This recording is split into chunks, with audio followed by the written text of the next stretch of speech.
To this meeting of the UW System Board of Regents. Madam Secretary, will you please call the roll? Here. Regent Adams. Regent Atwell. Regent Bechtel. Here. Regent Cologne. Regent Jones. Regent Meneditz.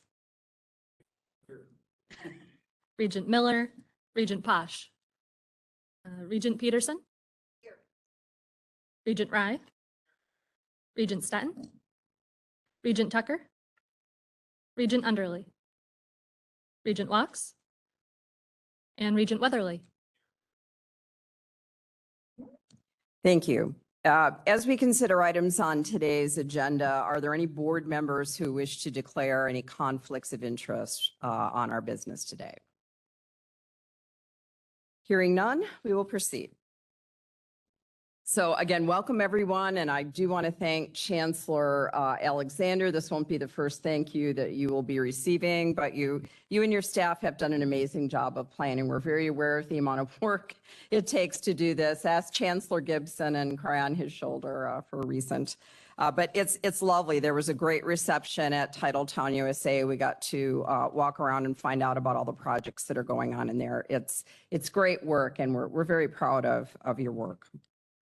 So at the start of a new academic year, just around the corner, the pace is picking up for Regents as well as our campuses. This afternoon, we're going to take action on several significant issues, including UW System's biennial budget recommendations for 2023 to 25. But before we proceed, President Rothman has some introductions. Thank you, President Walsh, and good afternoon, everyone. It gives me great pleasure to introduce Chancellor Jennifer Manuka, leader of our flagship university, UW-Madison. She is the 30th chancellor in the university's nearly 175-year history. She comes to us from UCLA, where she was on the faculty for 17 years, and for the last 7 years served as dean of the law school. Under her leadership, the school expanded its public outreach and research, increased the diversity of its student body, and built nationally renowned centers in areas ranging from the environment and climate change to immigration to business law. Chancellor Manukin also served in the faculty at the University of Virginia School of Law and as a visiting professor at the Harvard Law School. She received her undergraduate degree from Harvard, her JD from Yale Law School, and a PhD in history in social science, in social study of science and technology from MIT. She officially started in her new role 2 weeks ago today. And we are delighted to introduce her to the board and the rest of the people here today. Please join me in welcoming Chancellor Jennifer Manuka.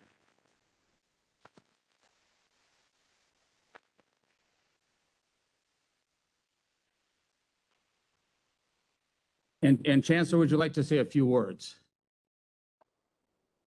Very briefly. Very nice introduction. All right, I'll do it this way. Regent Atwell. Thank you so much for that extremely nice introduction. And I just wanted to say how happy I am to be here. And it's just been such a pleasure to get to know the regents and my fellow chancellors over the last couple of days. And I just really appreciate the extremely warm welcome and the strength of the system as well as of our peace within it. So thanks very much. And I'm glad to be here. Fantastic.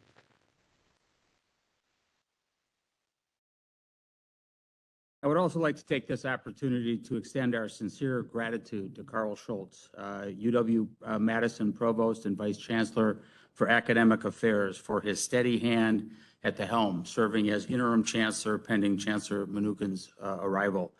Carl has done great service to a university that he loves, and we appreciate all that he has done. And thank you, Carl, and I just ask you to stand and be acknowledged.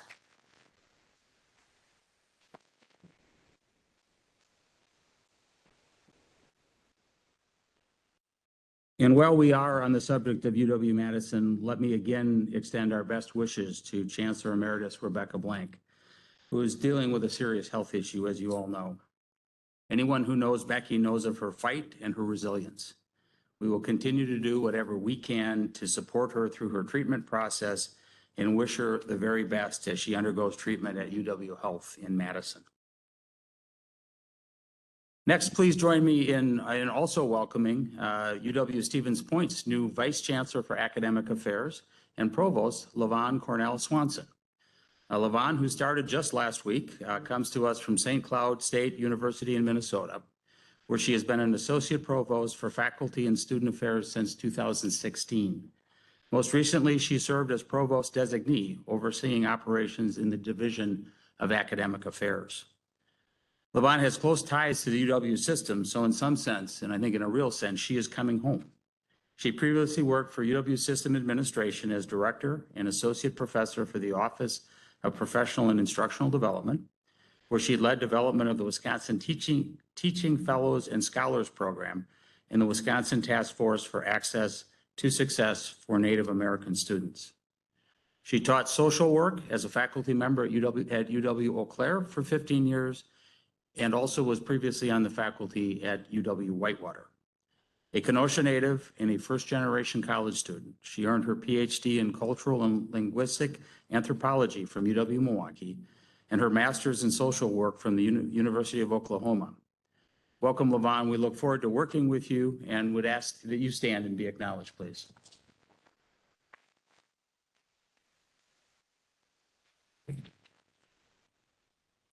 We're also privileged today to welcome two new Chief Business Officers. First, Lindsay Schaubrau, who was named the Interim Vice Chancellor for Administrative Services and CBO at UW Platteville in March of this year.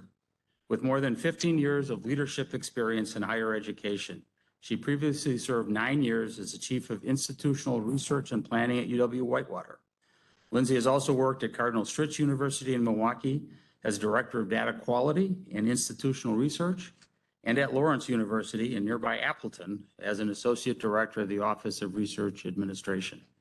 She earned her undergraduate degree at the University of Northern Iowa, a master's degree from Ball State University, and her doctorate from the University of Missouri. Welcome, Lindsay, and we'd ask you to stand as well.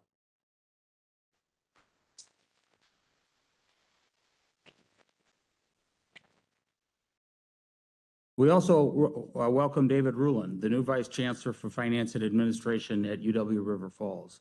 Dave, whose first day on the job was Monday, was previously at North Dakota State University as the Director of the Agricultural Budget Office. As the Chief Financial Officer for NDSU Agriculture, Dave worked with an annual budget of $100 million and had more than 800 full-time staff under his charge. He held the director position for nearly 12 years and was an assistant director for more than 3 years. Prior to working at NDSU, David had an 11-year career in accounting and regulatory affairs at Frontier Communications in Burnsville, Minnesota. Welcome, Dave, and we look forward to working with you, and I would ask you to stand as well.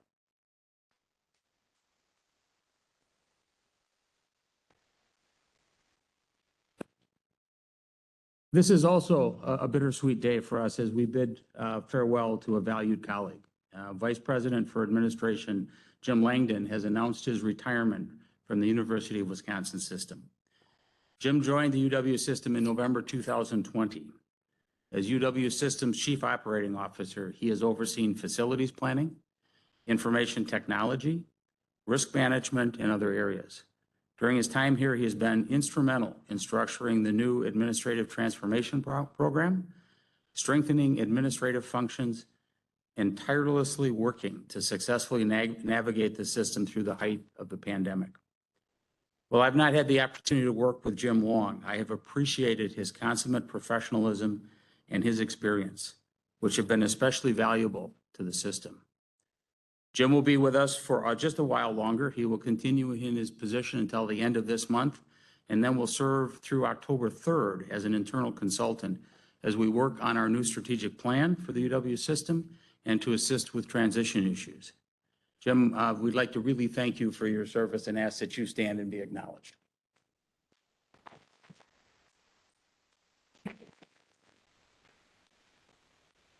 And with that, President Welch, it's back to you. Thank you. The records of the June 9 and 10, 2022 regular meeting of the Board of Regents and the August 2nd, 2022 meeting of the Executive Committee of the UW System Board of Regents have been provided. May I have a motion to approve these records? Is there a second? Second. In favor, please say aye. Opposed? Thank you. We turn now to the report of the Wisconsin Technical College System Board. Was provided to you in your materials. Are there any comments or questions about material in the report? Hearing none, thank you to the college system and the board for this report. As I noticed at the last meeting, I want to once again sincerely thank my predecessor with the gavel led many deeds for his service to our board.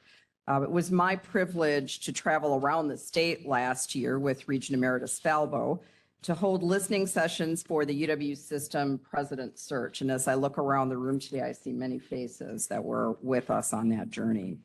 We learned how deeply our faculty and staff embrace the Wisconsin idea. It's not just an abstract term to them, it's part of their workplace DNA.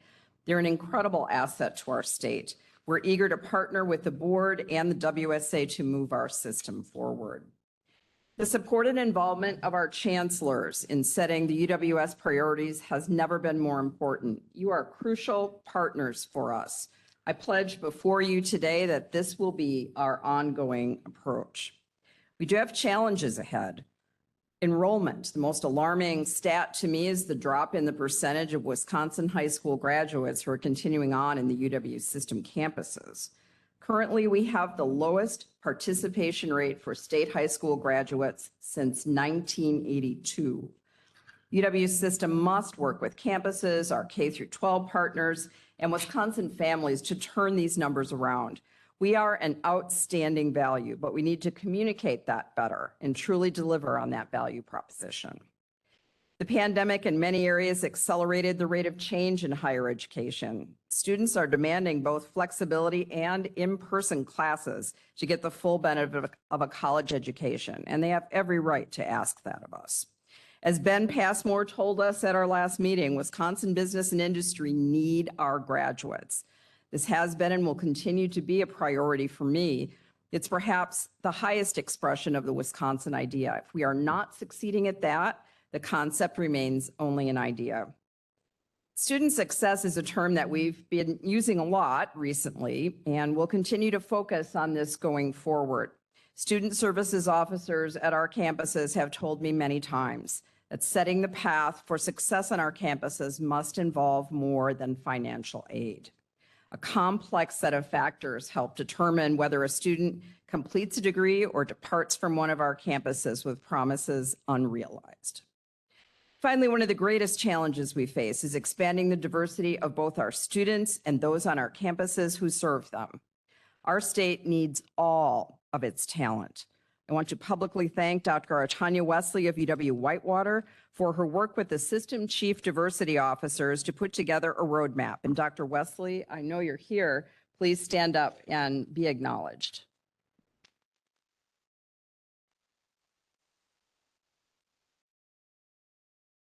And that applause is also shared for the officers who very generously worked with her on this roadmap. But to follow that map, we must commit the necessary resources. Missing our goals, shrugging our shoulders, and saying we tried is not acceptable. I promise to be a champion for access for all Wisconsinites. Now, I also want to say a word about the climate in which we do this important work. I'm not referring to our occasional bone-chilling cold. As a society, we have never been more divided than we are today. I know that this can be very discouraging, and the temptation is to react in kind when we're publicly criticized. I encourage all of us to remember that we can't afford to have our energy swallowed up in fights with folks who are truly not our enemies. Our system can't afford to have a right or left side of the aisle. We'll only accomplish our goals if we stay focused on our mission, straight down the center aisle. In the 3 years I've been on this board, I've seen time and time again how Regents have worked across differences. We might just be one example of true bipartisanship in our state. Patient, respectful, informative public discourse have never been more important. I will stay in the room with any of our constituents and hear their concerns. Finally, thank you to my fellow Regents for your confidence in me. As a first-generation college graduate, I'm honored and a bit gobsmacked to be able to give back to an institution that has done so much for me and so many other citizens on Wisconsin. Thank you. On an internal matter, I want to update the board on recent discussions about our committee operations. First, following discussions with the UW System University Relations team and Regent Committee Chair Bob Atwell, we recently made the decision to temporarily pause the meetings of the Research, Economic Development, and Innovation Committee, affectionately known as the READY Committee, for the remainder of this calendar year. I want to recognize and thank Dave Bruchart, UW System's former Associate Vice President for Corporate Relations and Economic Engagement, who retired earlier this summer after a decade of serving as staff to the READY Committee. The board very much appreciated his dedication to supporting tech transfer within the UW system and his tireless work to help us tell important stories about the system's mission, research, and public service.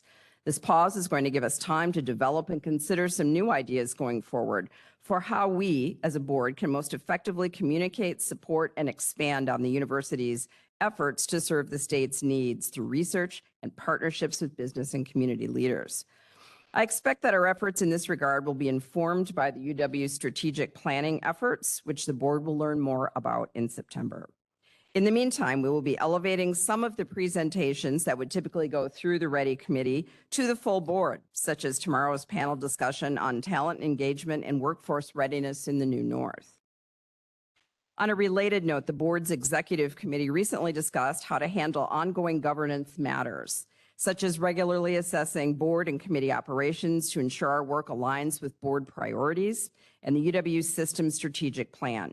Other examples include reviewing the board's bylaws to identify areas in need of updates, overseeing the onboarding program for newly appointed regents, and developing performance metrics and conducting evaluations of the UW system president. Given the committee's membership, which includes current and past board leadership, as well as the chairs of the 5 regularly meeting standing committees, the consensus was that the executive committee is well positioned to meet regularly, perhaps 4 to 6 times a year, to address these internal governance matters. I expect the first such meeting will be scheduled in September or October, likely focusing on potential bylaws revisions and on reviewing options for assessing the performance of senior university leadership.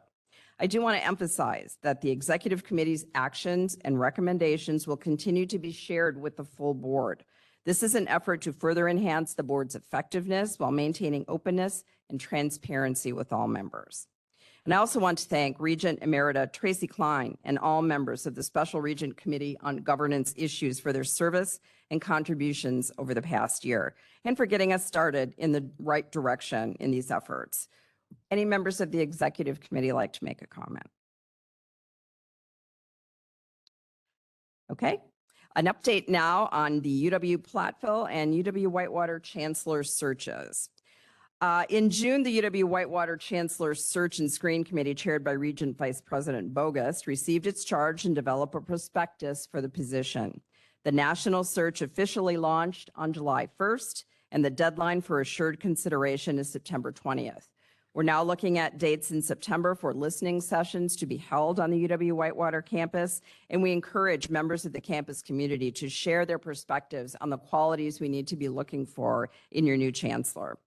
Finally, the membership of the UW Platteville Chancellor Search and Screen Committee, which is going to be chaired by our colleague Chris Peterson, is going to be announced in early September. The search for UW Platteville's next leader will officially open later this fall. And we expect both of these searches to conclude in early 2023. And that concludes my report. Back to you, President Rothman. Thank you. Over the past months, I've had the pleasure and privilege of listening and learning more about the University of Wisconsin system, its people, and the people it serves. And it is more apparent than ever about what an incredible asset this university system is for the state. I often ask myself, what would Wisconsin look like without the 13 universities that comprise the system? I ask that we just ponder that for a second. I had the opportunity to have lunch today with Regent Walks, and he said this, and I'm going to use this unless he's trademarked it already, is that the system, that family of 13 universities, is the DNA of the state of Wisconsin. truly is. I've had the opportunity to visit 8 of our 13 universities so far as part of my tour of the system. And I want to extend my sincere thanks to the chancellors, their teams, and their campus communities for hosting me and sharing their stories, their challenges, and most importantly, their aspirations. There is a lot of great stuff going on at these campuses. During these visits, I am regularly reminded of what an exceptional group of people make up our UW system and their steadfast commitment to student success. I look forward to spending time at the other 5 universities within the coming weeks. It has been truly energizing to see all of the great work that's taking place around the UW system and the unwavering commitment to being student-focused.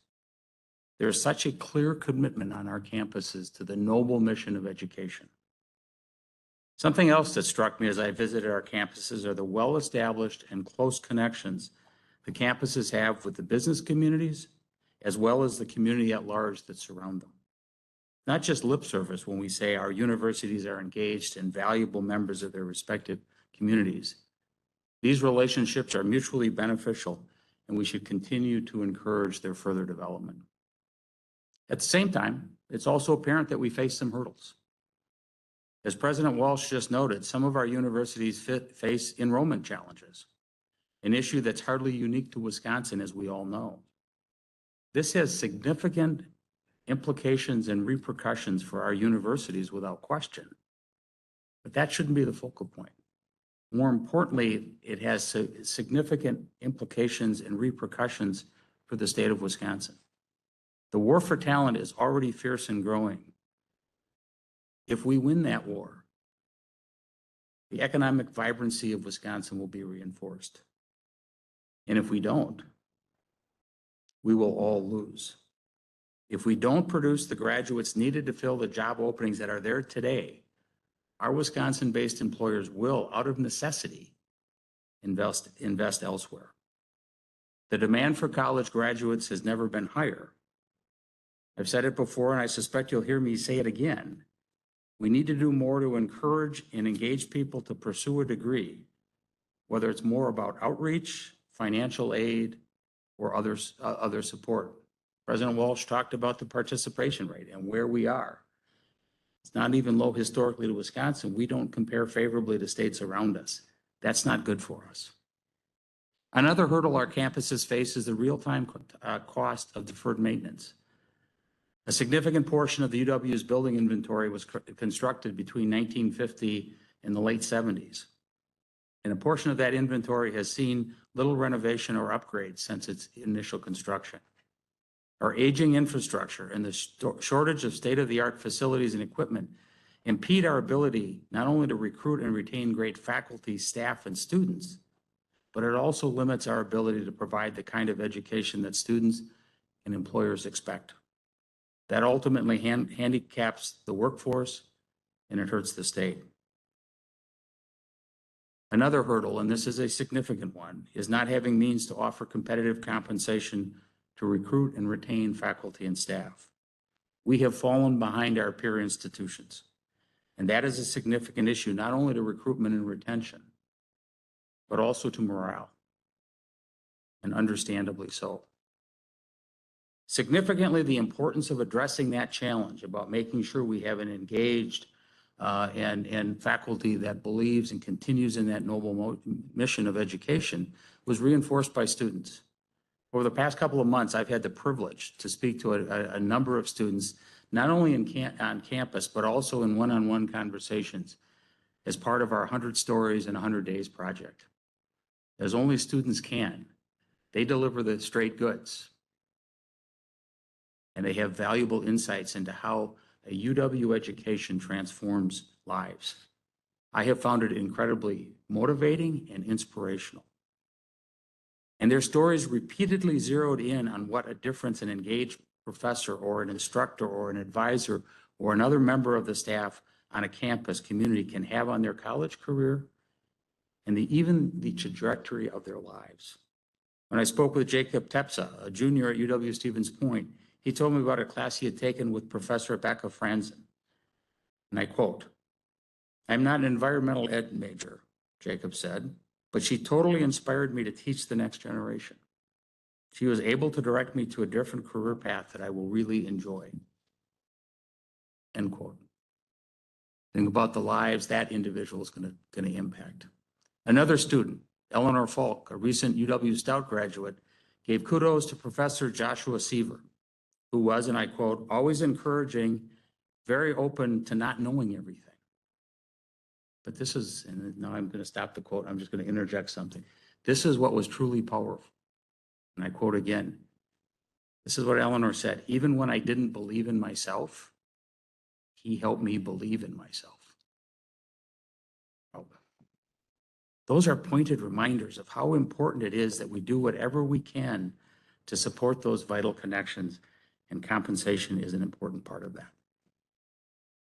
In addition, along my travels, I have had the opportunity to have many frank discussions with business leaders and organizations, as well as with legislators from both sides of the aisle. All of that has helped me inform our ongoing strategic planning process. As I've said before, to achieve our potential as a UW system, I believe we need to continue to think strategically, plan purposefully, and aim high. We need to know where we want to go, and then we need a plan to enable us to get there. And in that regard, in the strategic planning process, we are making progress. We've had a number of meetings with a broad array of stakeholders, the most recent meeting occurring yesterday, where we had a great meeting with our chancellors. And we continue to expect to have a draft strategic plan ready to share with this board at the September meeting. At that time, we'll seek your guidance on the scope and direction of the plan and what we've come up with. And with that guidance, we will re-engage with various stakeholders to prepare what we consider to be a final version of the strategic plan for consideration by the Regents at the end of this year. Our goal, subject to your approval, is to have a plan in place, approved, and ready to implement by the end of this year. The new strategic plan will address what I believe are three significant challenges, but I also want to look at these as opportunities because I think they really are. Every challenge presents an opportunity, but there are three challenges that I believe are facing the state, that the state of Wisconsin faces, for which this university system can play a part in helping to resolve. First is economic vibrancy. I've mentioned it, President Walsh has already mentioned it, I'm going to mention it again. There's a great war for talent going on in Wisconsin, nationally, as well as globally. We live in a global market for talent. The UW system can and should be part of that solution as it relates to the war for talent in Wisconsin. If we're not, then employers will invest elsewhere, and Wisconsin will not prosper as it can and should. Second is social mobility. I believe the UW system, our universities, have a significant role to play in addressing the growing socioeconomic divide we see in Wisconsin and elsewhere. Education, and higher education in particular, has the potential to play a role in being the great equalizer, offering people new options and better opportunities for growth. We need to continue to invest in our human capital in the same way we invest in our physical infrastructure to ensure Wisconsin's economic strength in the long run. And the UW system is well positioned to help the state in that. That's why we continue to reach out actively to first-generation students, students from underrepresented minorities, students from families with modest financial means, and non-traditional students to make the opportunities and benefits of a UW education both more broadly available as well as affordable. We need to do an even better job of getting the message out there that a UW education is accessible, affordable, and a long-term asset. The third challenge I believe our state faces relates to civic engagement. I don't need to tell any of you that we live in a general environment today that can best be described as polarized. At the same time, we're living in an environment where there was unprecedented access to boundless information, sometimes of dubious quality or accuracy. And then there are many media by which to distribute that information. In such an environment, the need for an informed and engaged populace is essential. Universities must serve as the marketplace of ideas, a place where nuanced and complicated issues and ideas may be discussed openly, vigorously, but with civility. The challenges that we face as a society demand sophisticated and holistic solutions. They will not be resolved with sound bites or tweets. It is core to the mission of our universities that they serve as models of freedom of expression, including academic freedom, as well as fulsome and civil discourse and debate.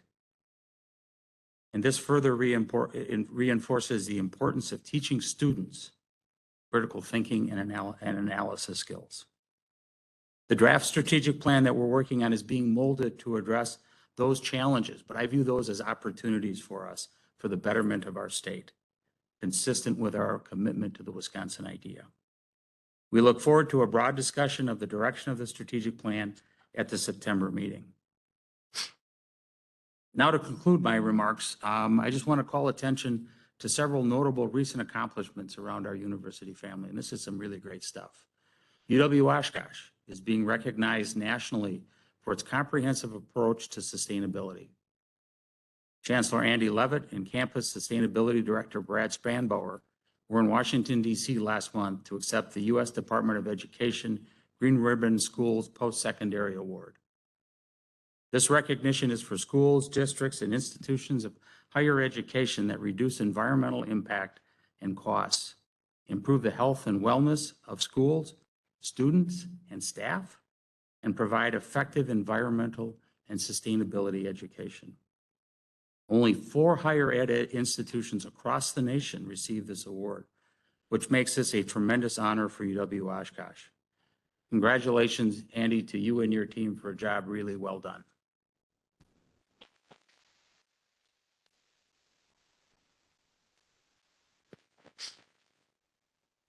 And staying on the sustainability front, UW-Superior recently received the 2022 Energy Efficiency Excellence Award from Wisconsin's Focus on Energy in recognition of the campus's ambitious and completed lighting project.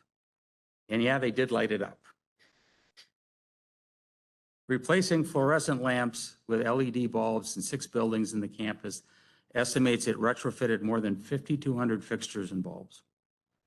The projected annual savings will be about 731,000 kilowatt hours, with a cost savings of close to $53,000 annually. Congratulations, Renee, to you and your team.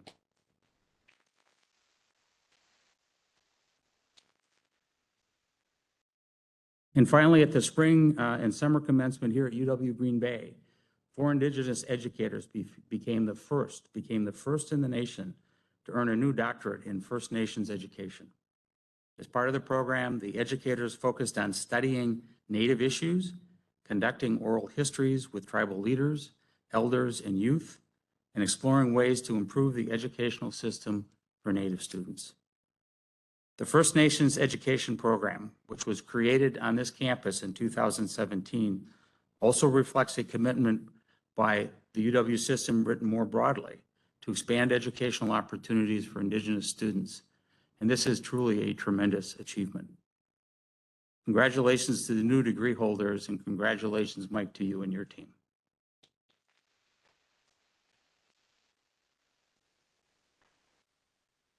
And that concludes my report, President Walsh. Very well, thank you. Now we're going to turn the floor over to our host, Chancellor Mike Alexander.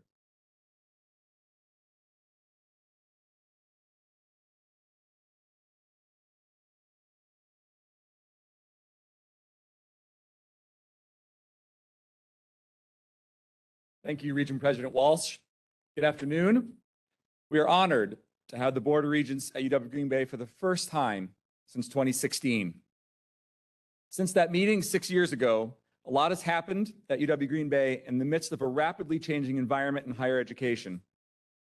As we thought about what to present today, we considered the trajectory that UW Green Bay is on and how it can benefit the UW system and higher education in Wisconsin during these tumultuous times. At UW Green Bay, we celebrate how our students rise. And when they rise, we rise. This may sound like a marketing slogan, but to us, it is much, much more than that.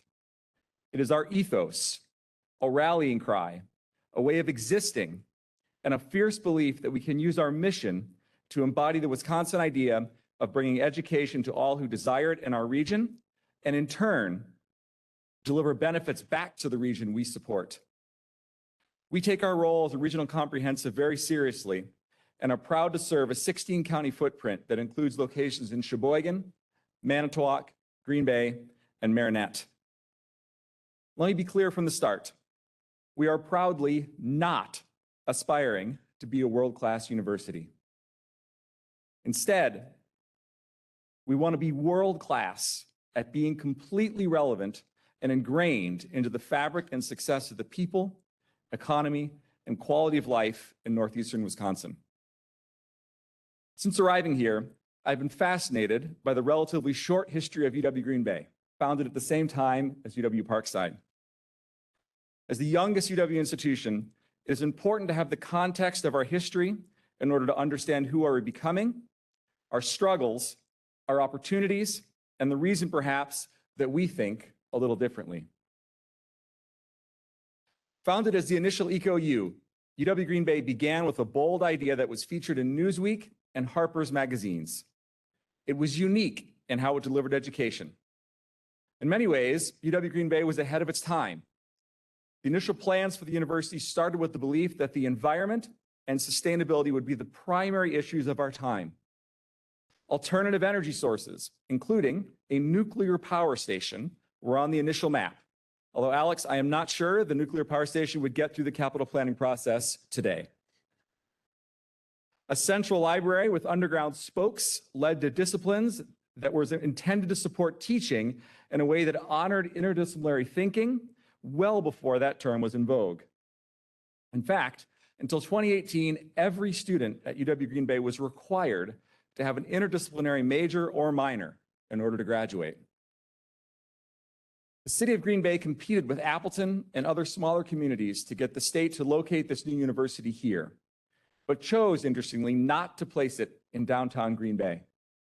Instead, it was placed northeast of the city in a natural area surrounded by farms. There was clear tension about how the university would fit into Green Bay.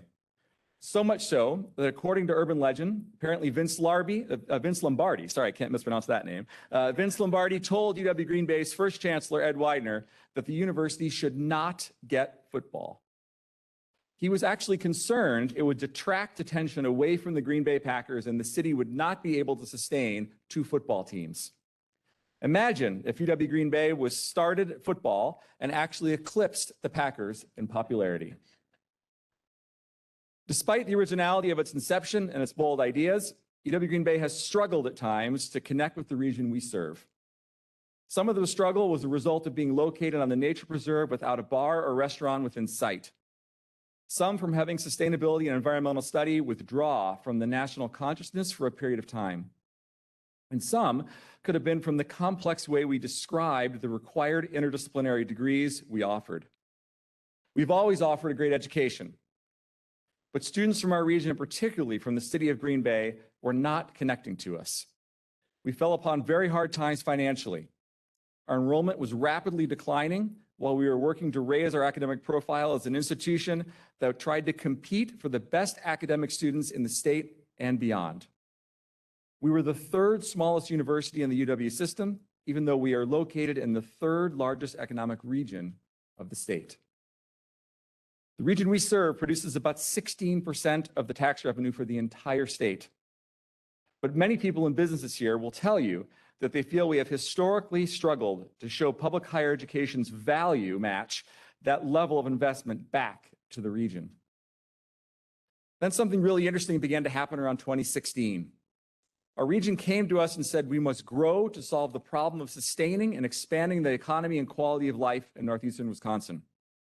We listened, changed our mission a few years later, and frantically began aligning our resources behind what could happen if we all united behind the idea of what occurs when a regional comprehensive becomes integral to the communities it serves and devotes itself entirely to the idea of access to education.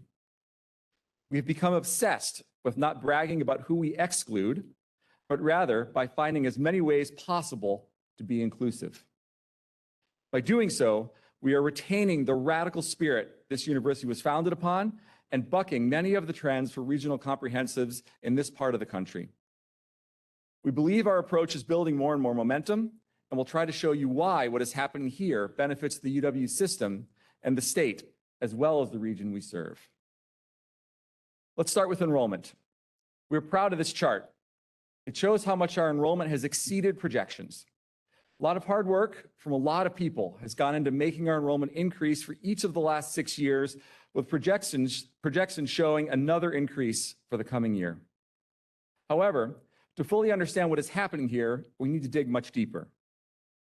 In my opinion, some of this has been caused by us just right-sizing to serve the third most populous region in the state. But most of it has been caused by us deliberately choosing to broaden our view of who a student possibly is. When you look at the chart and see how far we have exceeded where UW system projected our enrollment to be, it is not due to UW system predicting our enrollment poorly.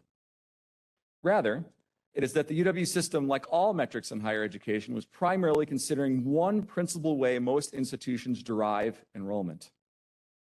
It is using a measurement that most of us in this room are comfortable with. Students entering college with good grades, enough money to go away to college, from a family that has attended college in the past, and who will attend full-time as students straight out of high school. Almost all metrics you hear about in higher education work this way. And for what it is worth, we are also growing in this population. This next slide shows if we only thought of these traditional students, UW system's projections, in fact, were incredibly accurate. We are growing in traditional students. We were choosing not to define ourselves simply by that one metric. We are interested in figuring out how we can serve the students most other universities choose not to recruit and thereby expand access to education. To start, the average age of a UW Green Bay student is now around 24, which shows that we are expanding quickly to serve students older than 22. This is a population that I know UW system has been interested in attracting, and we are proud to be serving. However, this chart shows our growth also in serving high school students with college credit of varying kinds. We are growing at a remarkable clip in populations that are not 18 to 22. We are thinking about college credit in high school in unique ways. We partnered with the Department of Public Instruction to administer the $35 million Gear Up grant to support students who traditionally have not attended college to receive college credit while in high school. Enrollment in Gear Up is up over 200% from last year. We also began the Rising Phoenix program, through which we are working as fast as we can to meet the demand for us to provide associate degrees to economically disadvantaged students while they are still in high school, to get them into the funnel of higher education. Last spring, we awarded associate degrees to high school students a month before they got their high school diploma. The left side of this chart shows our enrollment in traditional college credit in high school classes. The right side shows even faster growth in the kinds of programs that yield higher percentages of students that continue their education in the UW system, like what is happening with Gear Up, Rising Phoenix, and some others. Like the tremendous work done with high school students by our colleagues at UW Oshkosh, these programs empower more students to continue their education beyond high school. These students attend UW Green Bay and UW Oshkosh, but as Andy and I have talked about, I assure you they also attend every other UW school in the state. We're thinking also very differently about our locations. Why do we believe that our locations are stabilizing and growing? First, UW Green Bay has over 1,000 transfer students, the largest of any comprehensive. We think it is because we have stopped competing with our technical college colleagues and instead are directly trying to partner with them. We do not view our locations as places that principally offer associate degrees. We view them as access points to higher education for high school students and places where you can stay local and earn a locally relevant four-year degree without having to leave Sheboygan, Manitowoc, or Marinette. We are leveraging the idea that there is economic and cultural power in a coastal university. For example, we can add to the Freshwater Collaborative, and will bring the second National Estuarine Research Reserve to the state, along with the UW Extension location in Superior in the coming years. Importantly, we are also uniquely positioned to bring urban and rural students together at one university to create meaningful dialogue and understanding. Another reason for our growth is how we are responding to the rapid demographic shifts that are occurring in our region. This slide shows the incredible change in diversity that is occurring in our region's schools. The Green Bay Area Public School District is the third largest in the state and is now, and for the foreseeable future, going to have a majority minority student body. While it is the first district in our region to have this demographic distinction, it will certainly not be the last. This slide shows the pace of change of diversity at UW Green Bay since 2017. As you can see, we are now consistently growing our underrepresented populations at the same pace we are growing in other student populations. UW Green Bay has embraced the change in demographics in our region and has gone from being one of the least diverse campuses in the system to now having the third highest percentage of diversity in our student population in the entire system. In fact, we are now more diverse than the overall population we serve in our region. But our challenge is to catch up to the pace of change happening in the schools. To create equity in the region, our goal is to have our student population match the diversity of the schools in our region, which is considerably higher than the diversity of the overall population in the same region. To continue our trajectory in serving more diverse students, we have also increased the diversity of our faculty and staff in each of the last 3 years to better serve the students we are now teaching. We are proud of this growth, but we also know we are on a never-ending journey to become more inclusive in everything we do. It is the only way to keep us moving in the right direction and honor our mission.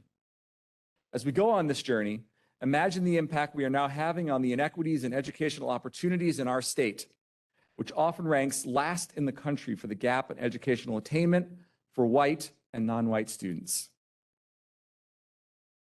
We have embraced the idea that education beyond high school has the ability to provide more equitable access to the economy of the wealthiest nation in the world.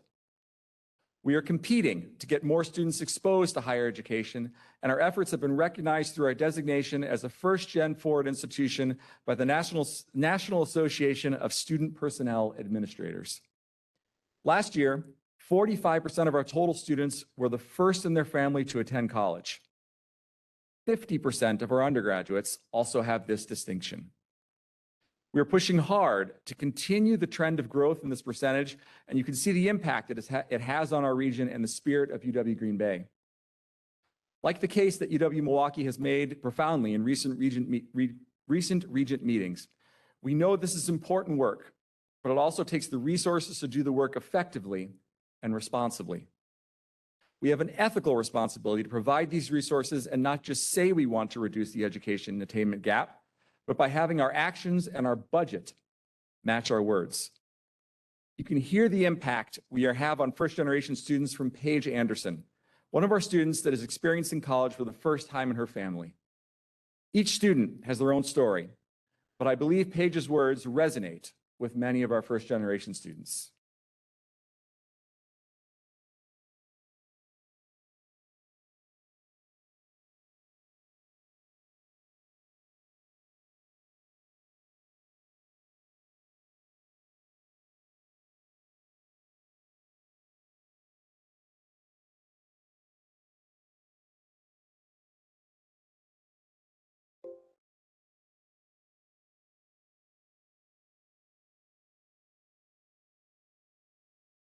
So I'm really proud to be at UW Green Bay Phoenix. I'm a first generation student, and so just being at college is already a big deal for me. However, I didn't think that I would have the opportunity and capability to be this involved. I've been a TA for a number of courses. I've been a student researcher since my sophomore year of college.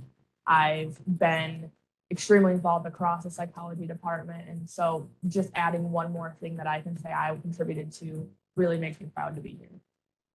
I have 4 jobs and 4 internships. So I'm busy as a person, but I'm driven, I'm motivated, and it's because I have so much to lose otherwise if I don't do well. I mean, what I want in life is not something that happens overnight. It's something that I have to really work towards. And by doing these things along the way in my educational career, I'm going to get to be that person that I want to be in 10 years. It's not really about worrying about who you're going to be in 10 years. It's just, what am I going to do today? How am I going to be brave today and get through whatever I have to do to get eventually to that stepping stone.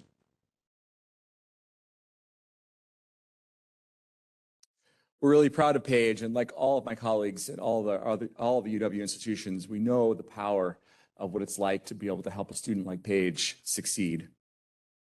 I think this next slide is also really important. It shows that about 70% of our students come from our region.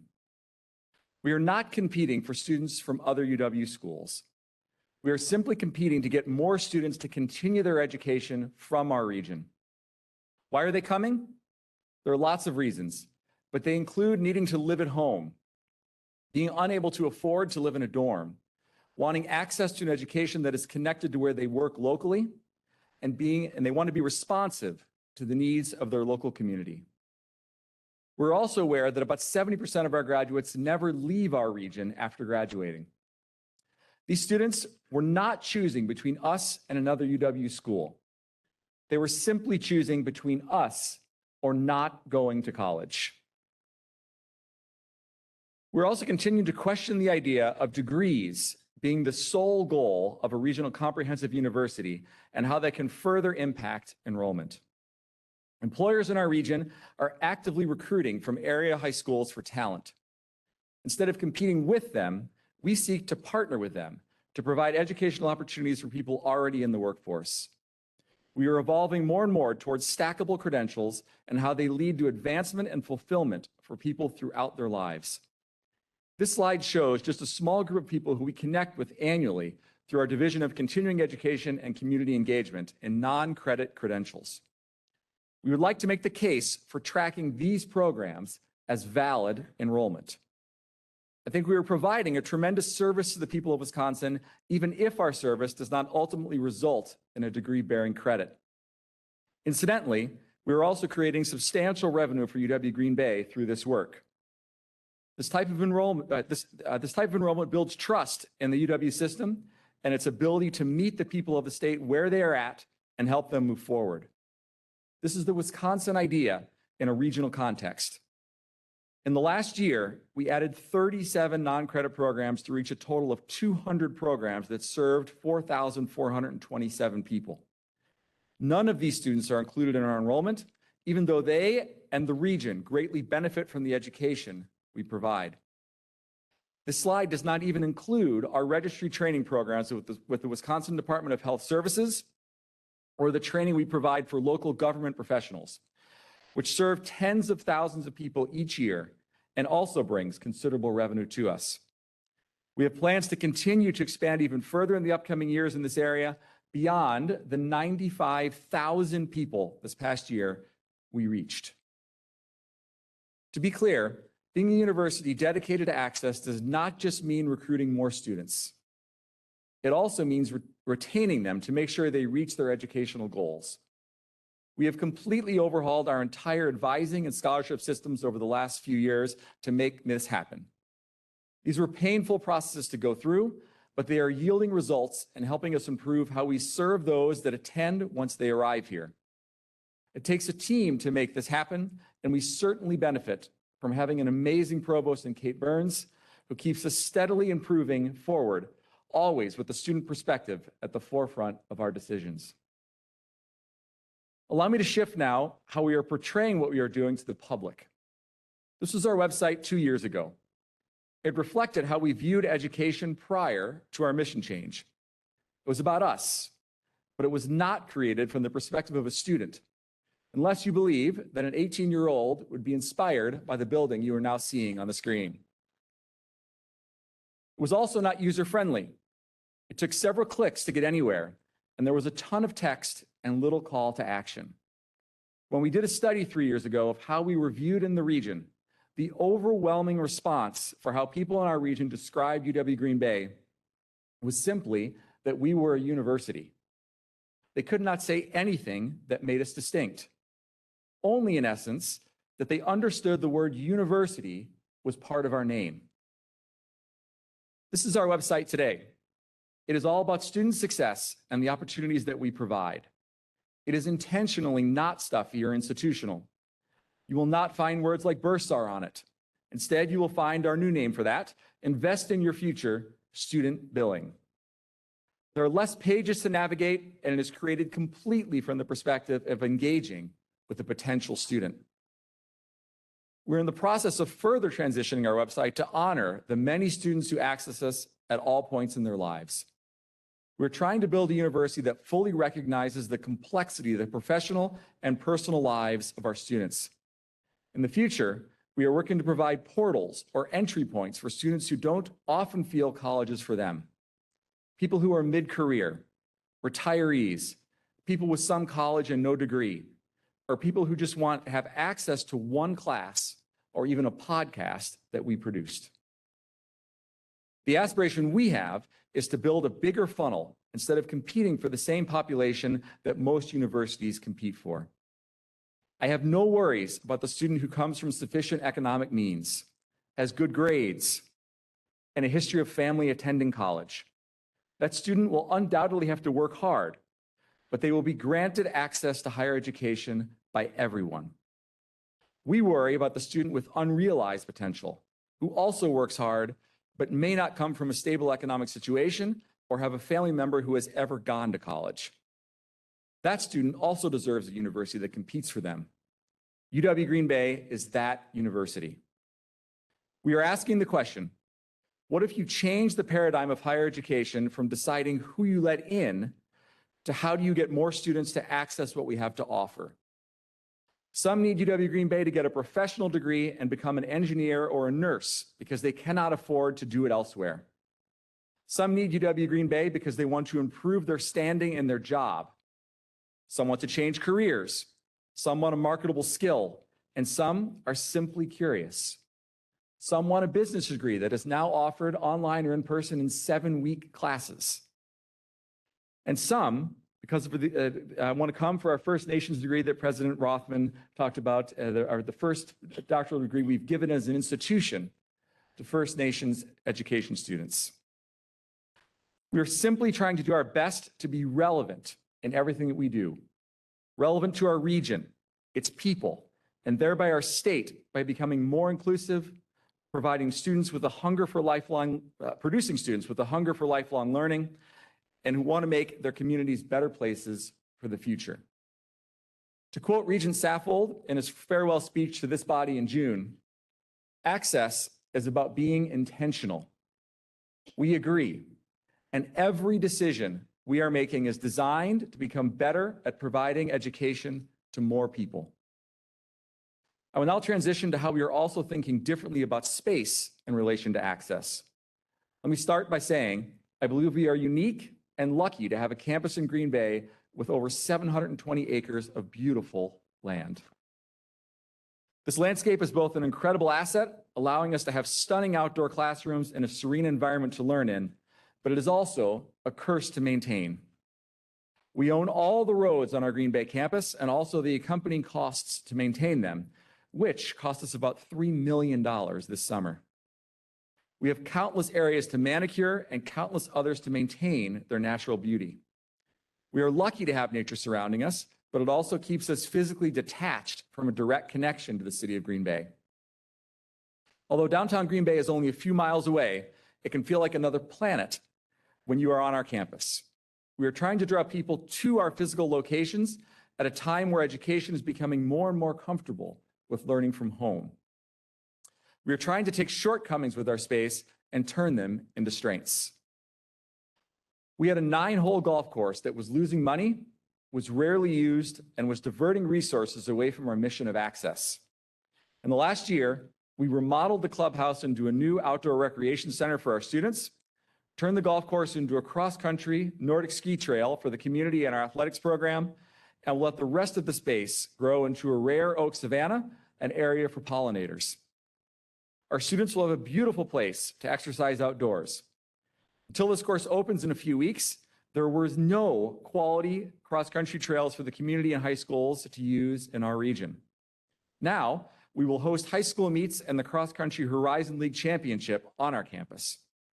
We're also working to complement the work that Aaron's company is doing and has done to build a national center for biathlon in Brillion, just down the road from us, by providing another outlet for tourists who come to this region to Nordic ski. We took a space that was costing us money and was rarely used and turned it into a space that will drive people and, more importantly, potential students to our campus.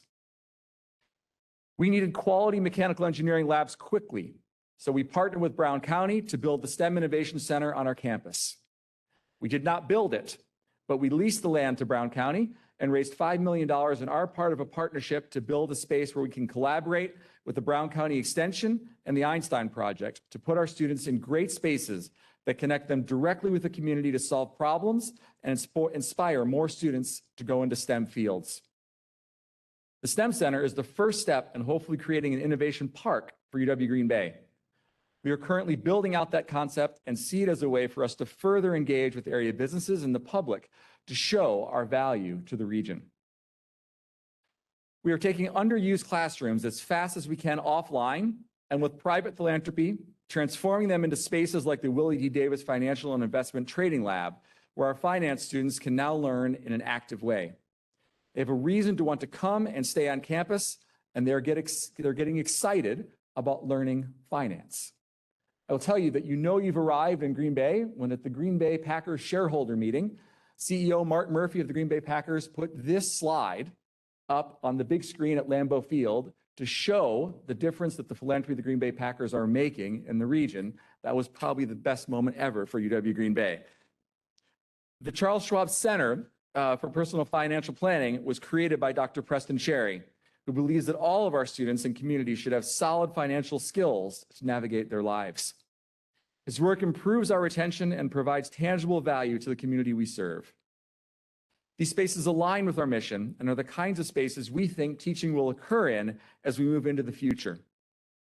We are excited to host a reception outside of these spaces later today, where you can get tours and hear from our faculty and staff that now teach in these exciting classrooms. This used to be an incredibly boring meeting room that was rarely used. Now, it houses a minority-owned barbershop where the community and our students come to get their hair cut and nails done. We are changing our union to be a place that was rarely used to one that is now bustling with activity and includes a new coffee shop and esports lounge. The original vision from the first chancellor here was for UW Green Bay to grow to 20,000 students. To achieve this, we need to be proactive in finding ways to change our current space to match the university we are today and are becoming in the future, and not just rely on new buildings to do so. My last overall point is that our region needs us to continue our trajectory. Here's a short clip highlighting the importance of UW Green Bay to the future of Northeastern Wisconsin.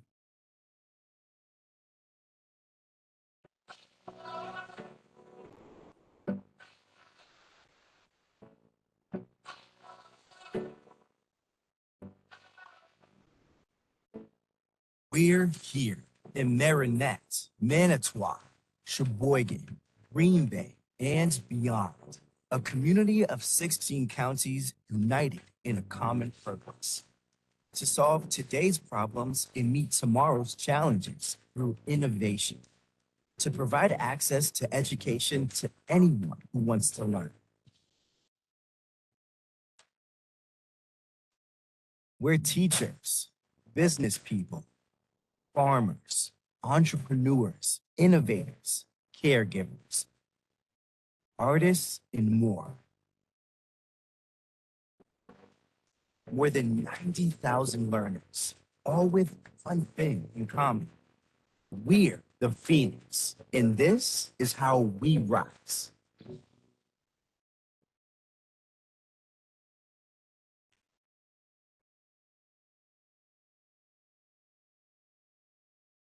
It is truly a remarkable time to be at UW Green Bay, and we believe there is tremendous untapped potential that remains for UW Green Bay to realize.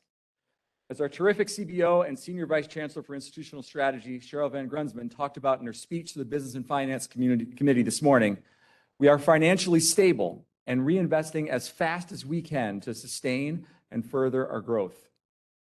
What is exciting about being here right now is that you can start to feel the energy behind the belief in our mission from our faculty and staff. We are having open and honest, robust conversations about the challenges and opportunities that we have as an institution and the future landscape of higher education. We are motivated by the difference we feel we are making in the lives of our students and the future of our region. Even more powerful is that our community also is rallying behind the promise of our potential and the approach we are taking to realize it.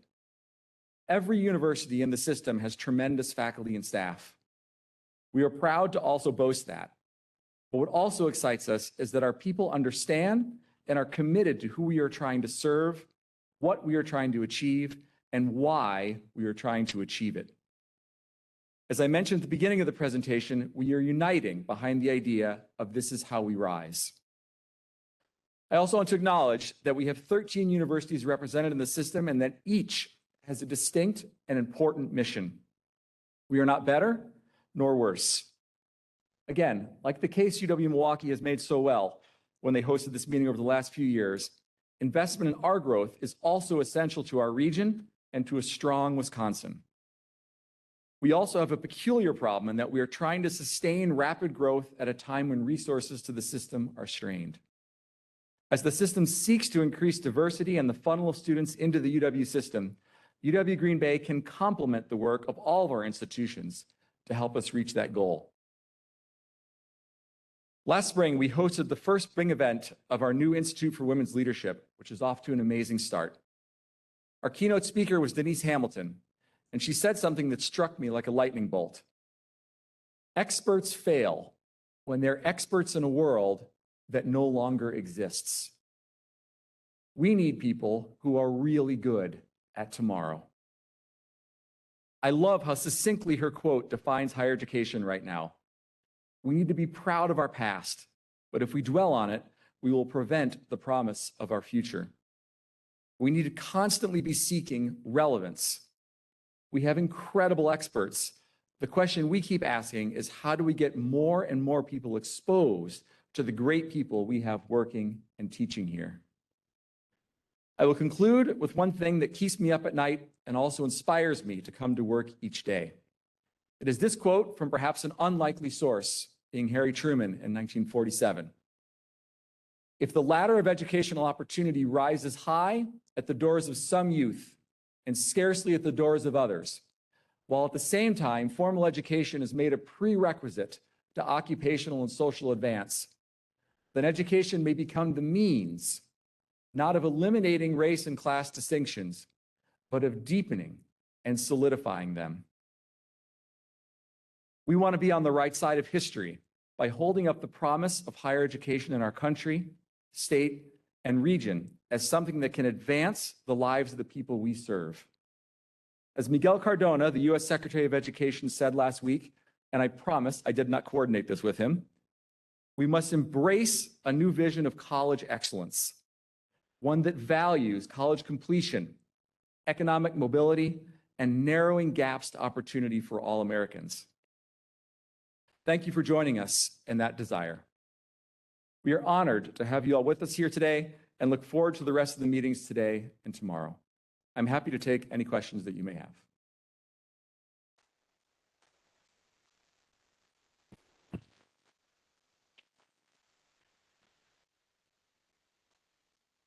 Questions or comments from Regents?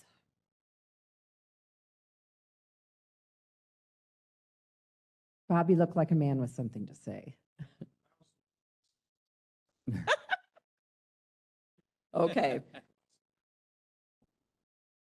Yes, Michael, this has just been an outstanding outline of what makes this campus so special, and the direction that you're moving in and the buy-in from your faculty, staff, and students is really remarkable, and I think a testament not only to your leadership, but the leadership of the folks who work with you in your cabinet. So again, thank you so much for hosting and for this great presentation. Thank you.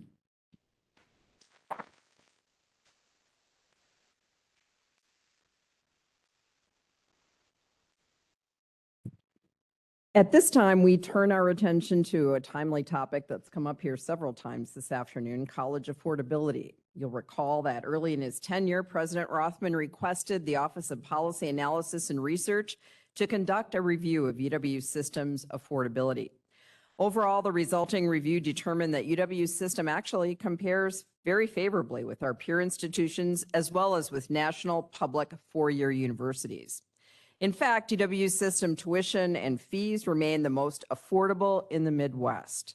Loan debts also have declined in recent years, and default rates on student loans remain low. Despite this overall success, however, there are indications that affordability remains a significant challenge for many students. Ben Passmore, Associate Vice President for the Office of Policy Analysis and Research, headed up this review, and he's here today to provide an overview. Ben. Thank you, Regent Walsh. And thank all of you for having me today. I think that let me talk a little bit about how we got to this and a little bit about some of the results that we found as we began studying this question. First of all, when President Rothman assumed office, actually, I think even before he assumed office, he made it clear that he wanted to understand this question of the affordability of college. And the challenge that we found was that the field, the area, and trying to understand all the moving parts of this made it difficult for us to speak as clearly as we would like on some of these subjects. And some specific considerations that I want to point out that make this difficult include that we've already heard the incredible value delivered delivered through a college education. At the same time, there is a general perception society-wide that college has become less affordable, that it is too expensive. Now, this is a testable thing, and it's something that we wanted to look at in some detail. But the second part made it even more challenging than just that kind of general, decision or a judgment that had already been reached. In that the sticker price, as we refer to it, that is what it is kind of listed as for students to pay for college, is almost never exactly what students end up paying. Particularly if you're a student of modest means, your actual cost may be substantially lower. So this raised a question in our mind: is this a perception, or is it in fact a reality? And then third, the thing that counterbalances the cost of a college education and leads to greater affordability is the amount of financial support and aid that we are able to put in place. All of these things together challenged us. So what we tried to do was break this down into three critical questions. And those are the ones I have listed on the slide in front of you. Are we affordable, comparable to our peers? That is, are we doing a good job as stewards of the system, as people delivering higher education? Are the financial supports in place to help affordability of on our campuses? This speaks indirectly to the idea that not everyone can afford college in the same way. And then finally, and this is kind of a step back, because these two questions are really about what we are doing, what is happening on our campuses. But the question remains, is higher education within the reach of everyone in the state of Wisconsin? So let me start with the question of, are we affordable compared to our peers? And the answer is straightforwardly, yes. The chart you see now, within the full report, which is in the board materials, you have a number of different measures, but I think this one is particularly telling. What it is the tuition relative to family income. That is to say, the cost of tuition and fees compared to the median family income within the state, in this case of Wisconsin, but with the peers within their own individual states. For UW-Madison, UW-Milwaukee, and the comprehensives, in each instance, we are well below our peers and well below national public 4 years in most cases. Madison's a little above, but remember, there are a lot of comprehensive institutions involved there. Beyond that, though, compared to other Midwestern states, that is all of our surrounding states, including our arch competitor, Minnesota, we are, in fact, the least expensive by this measure. And in fact, it reflects a long-standing attention to the question of affordability within the state of Wisconsin, because we have been the least affordable, with one unfortunate year where Minnesota tied us, for almost 40 years. So this is something that has been important to people in the state of Wisconsin, been important to the Board of Regents, been important to our universities for a very long time. However, that doesn't mean things are free. The question is, what is the cost of attendance? How much does it cost to go to our individual institutions? Now, I apologize if this is a little difficult to read, but let me explain what we have in front of you. The orange bar represents the cost of attendance. I'm going to read from my thing because I want to make sure I get this fully correct. That's the sum of full-time tuition and fees, room and board for on-campus residents, book, transportation, and some miscellaneous costs that are included in there. The bar next to it is the cost the cost after aid, after scholarships, after grants and aid, all of those things, not loans, but all of those things are kind of factored in. So that takes our cost from around 21,000, almost 22,000 a year on average, to around 14,500 again in a year. That is a lot of money, that a substantial reduction. However, I think it's important to kind of put this in context because it is still a large number. This is as if each of us who has a child in school would have to pay for a modestly priced used car every year for 4 years running. I mean, I suspect for many people in the room, that's a doable thing. And in fact, you don't have to pay for it all up front. You can finance this. There is in financial aid circles something called expected family contribution, which is what you expect to get from your family members in order to help support your college education.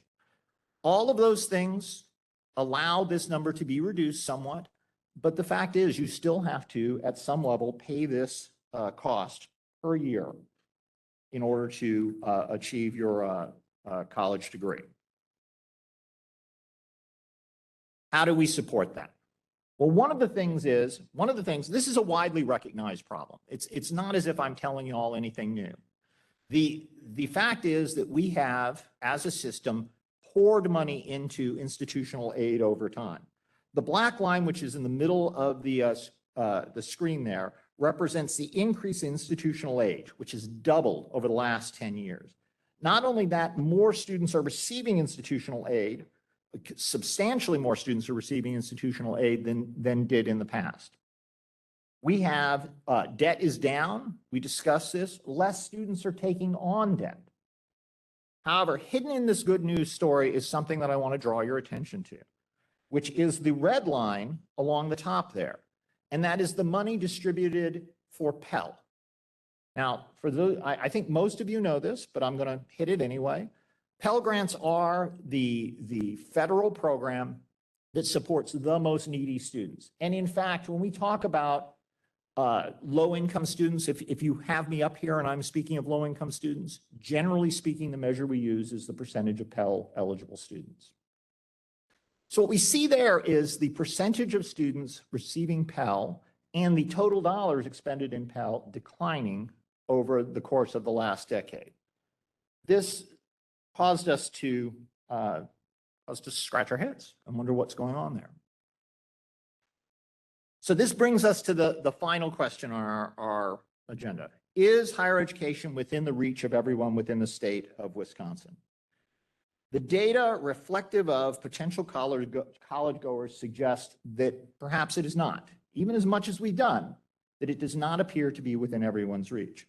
The participation rates of high school graduates are declining. If you look in the Chronicle of Higher Education, or indeed in any publication that talks about this, you hear routinely that the number one problem cited is the cost of college, the ability to afford to go on to college. Fewer low-income students, fewer first-generation students are attending. But the slide I have in front of you is really, I think, telling. New freshmen from families earning more than $100,000 a year are increasing at a rate higher than inflation, and they have grown from 29% in 2011 to fully 46% of our incoming freshman classes in the most recent year. And that's true even when you talk about people who are in these other groups that we typically consider more in need. So our underrepresented minority and our first generation students are also consistently more from those groups. And that, again, is not because we've gotten richer. It's because our students, the students that we are attracting are from wealthier families. And I hate to put a kicker on what is not a particularly happy slide, but this data is derived from our FAFSA, which is the form you fill out in order to qualify for student financial aid. And the students who are least likely to fill that out are from the people from the wealthiest families. So this is almost certainly an underestimate of where we are in terms of this. So where does this leave us in terms of affordability? We've outperformed other states, we've outperformed other university systems, but the general rise in costs in higher education since the beginning of this century and accelerating as we got through the Great Recession have impacted the perceived and the actual affordability in that context. And it leaves us with a substantial problem to be solved. I am more than happy to answer questions, but I'll stop right there for the moment. Questions for Associate Vice President Pass? Yes, Regent Weatherly.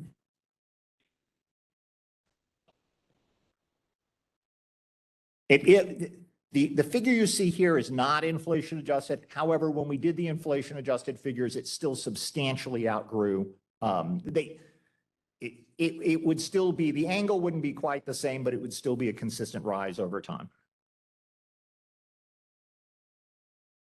Yes, Regent Bechtel. This packet with our budget requests? The student affordability packet? Not considered that. Might be a wise thing to do. Yeah. For people to see it. Yeah. Because I'm just thinking about the example that Chancellor Alexander used and with Truman. And this is exactly what's playing out here in my mind, is that we want education to be the equalizer, but what we're seeing is that it is creating a broader divide. Yeah, and it echoes Regent President Walsh's comment earlier today in terms of where we are as a culture and nation. And I just think it brings home the need for the tuition promise and how we are targeting those students and making sure that ladder gets down to those in most need, and then, create more access and more equity across the state. I think it's part and parcel of what we're doing in the budget. Agreed. Thank you. Other questions? I actually have a question, Ben, and I'm not sure if you have the answer to this, or perhaps one of our chancellors would like to address this.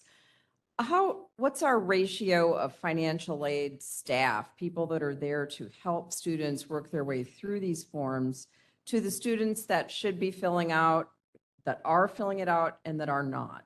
Can you address that at all? I don't have those numbers, and I always defer to chancellors because they generally have the answers. Is there a chancellor that might want to speak to that? Yes, Chancellor Mone.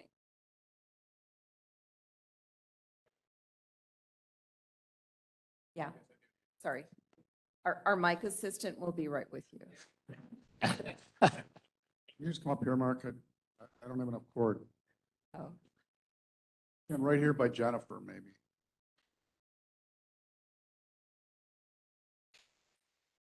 Thanks, Regent Atwell. I think there's two ways to look at the question. One is our financial aid, just like our advisors and many other campus functions that help support student services. They're working incredibly hard, and I think we've generally got a lot of very dedicated, highly experienced people. We would need more. The bigger way to answer it, though, I think, is that we have to work with K-12 in particular because of the FAFSA requirements, and we just aren't getting enough students to complete those. And we're leaving at the last estimate. Somebody, and Debbie, I think through HERA, we found that we're leaving more than almost $50 million on the table last year alone in terms of federal and state financial aid because students are not completing FAFSA. And this is particularly, as Ben pointed out, and I think Mike before, in terms of who doesn't complete the FAFSA, those who need it the most oftentimes are the ones that we really need to get more involved with that. So that's why we've worked with MPS to have Milwaukee Public Schools to have that required. and we want to work with DPI to try to get this required across the state. It really makes a huge difference. So that's in terms of the forms and completion and really helping students move forward on that front. Thank you. Any other chancellors wish to address that? Yes, Chancellor Gibson. Hi, I just wanted to share a related observation regarding financial aid and FAFSA. One of the things that we noted that was a barrier for access is that there's a great number of students that cannot clear financial aid.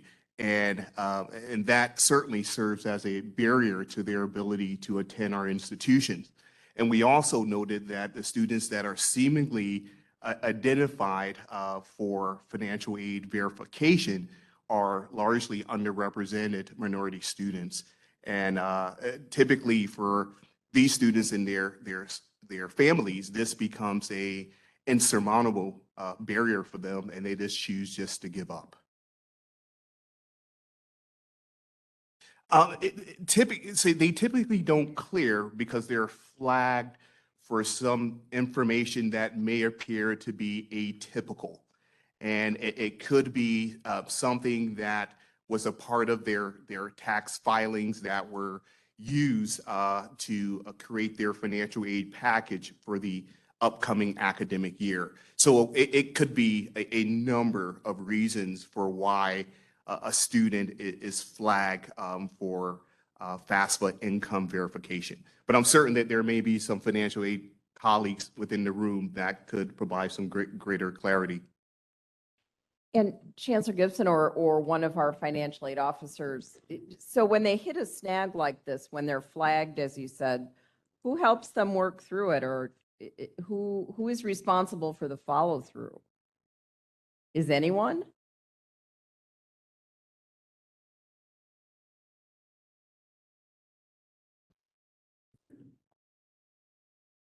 I mean, I'm not looking to finger point here. I'm just looking, it's a process I don't understand a great deal about.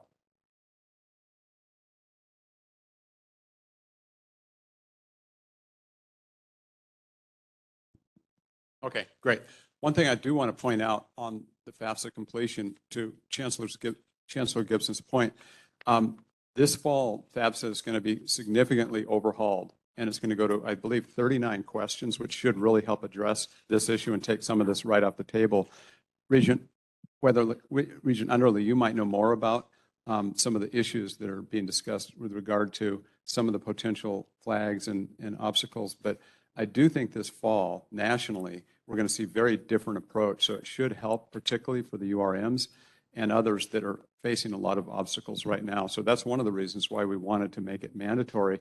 It's going to be easier. It's going to be much less invasive, and hopefully really address a lot of the equity issues, the inequities that we see with FAFSA completion right now. I know it doesn't exactly answer your question, but I did want to point that out. Yes, Okay. thank you. Regent Underly, did you want to address that?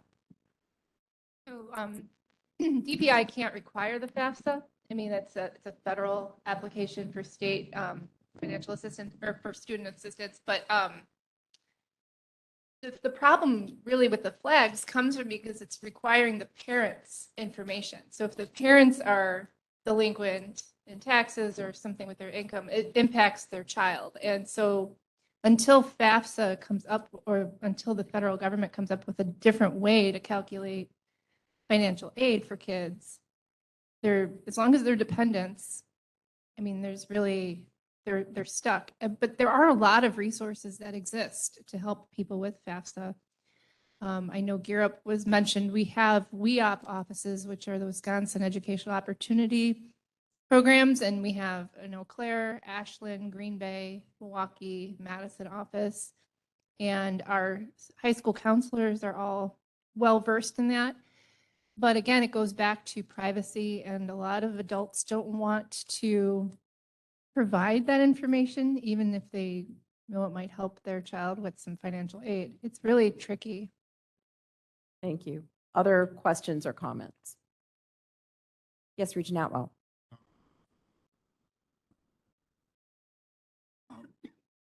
Regent Underly, have we done some survey work with high school counselors regarding even the awareness? Because one of the things I think is important about the Badger Promise is at least I encounter a fair number of lower income families or kids who are just completely unaware of the resources that are to the point where they don't even consider it, let alone file a FAFSA and get flagged. They just consider college beyond their reach.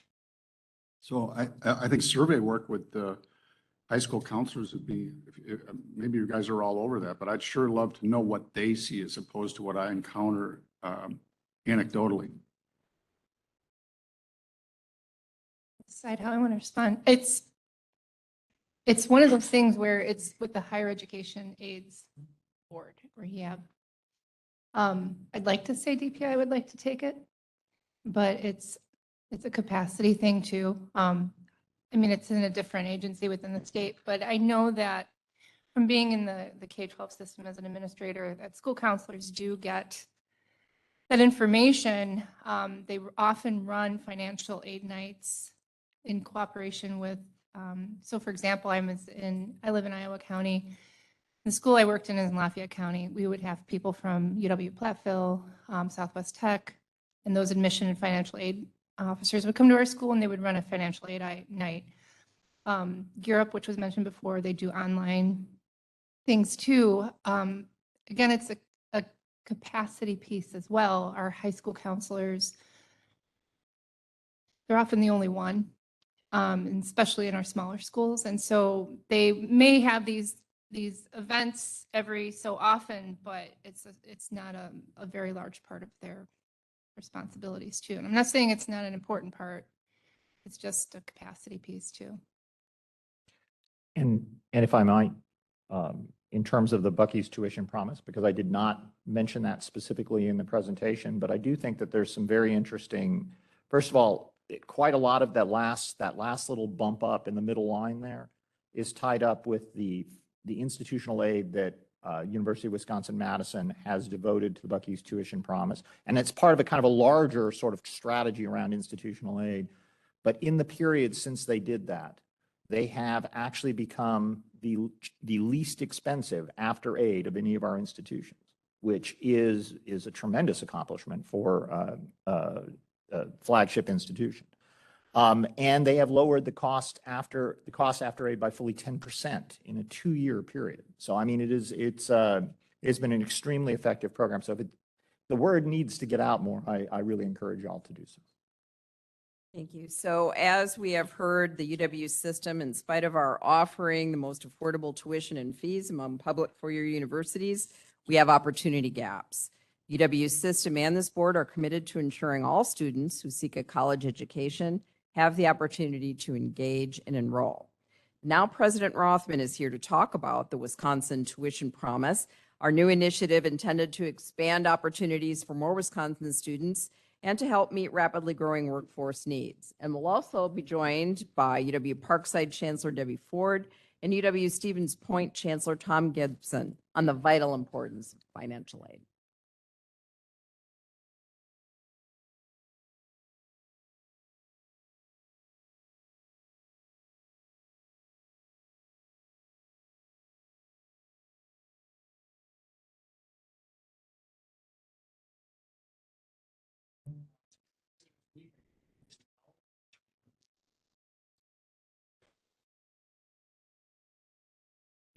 Starting in the fall. Ensure underserved students in Wisconsin can attend any UW system university without paying tuition or fees on an out-of-pocket basis.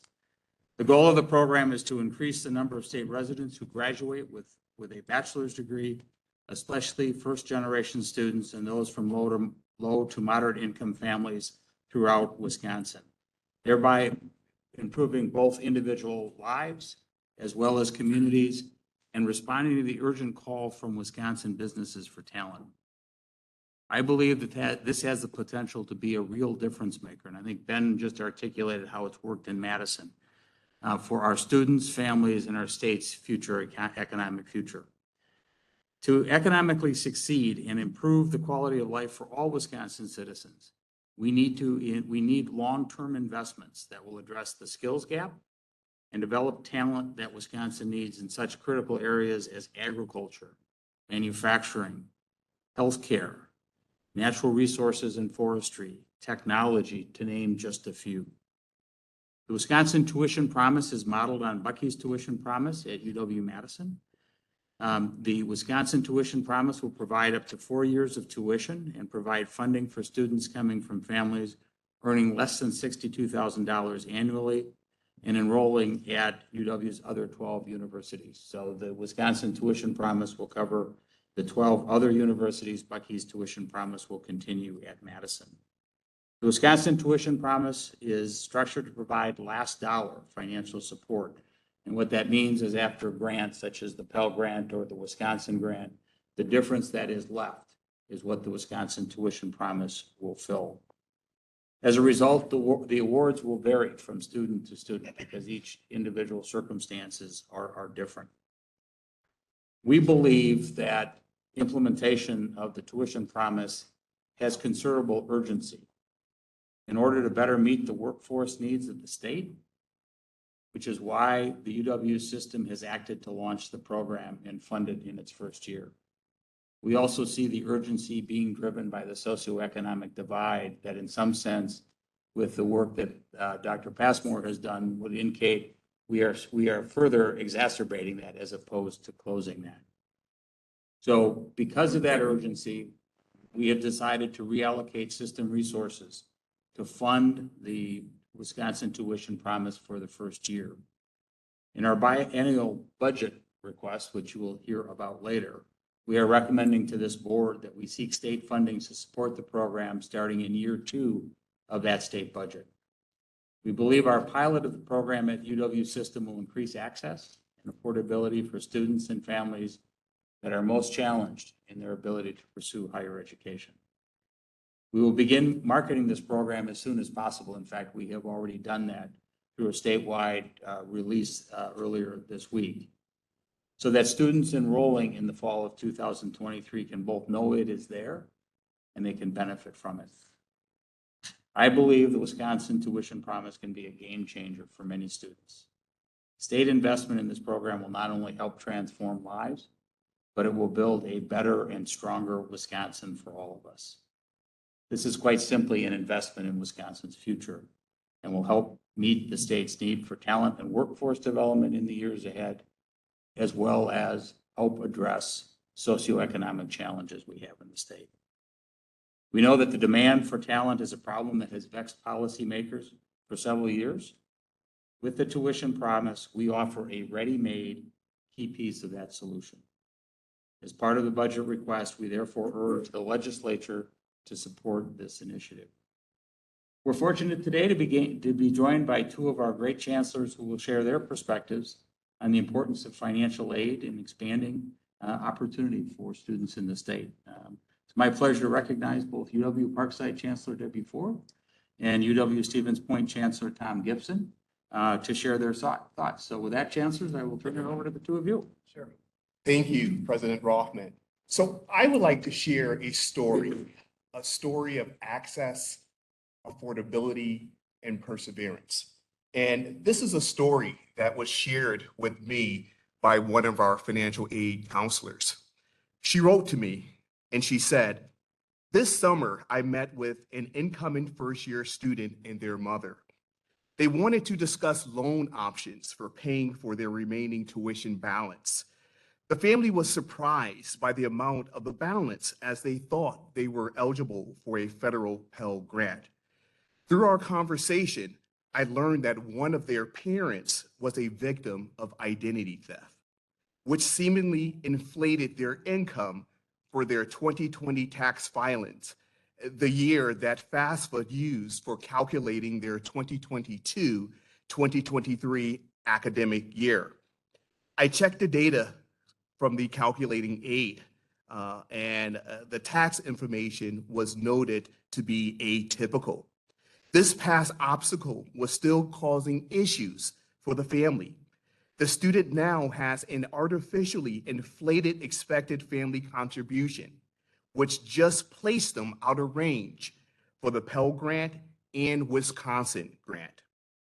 The student and her mother were considering delaying enrollment until next year, as they did not believe that this matter could be quickly resolved. After talking through different options, we decided it would be best if the student and parents submitted a financial aid appeal so that we can rerun the FAFSA information that would be updated. Reluctantly, they agreed. Using that information, the expected family contribution was reduced, which put the student in range for a Pell Grant, Wisconsin grant, and even a Pointer Partnership grant. This is our institutional aid. Thanks to these changes, the family did not have to take out a higher interest private loan. However, there is still a relatively small balance remaining.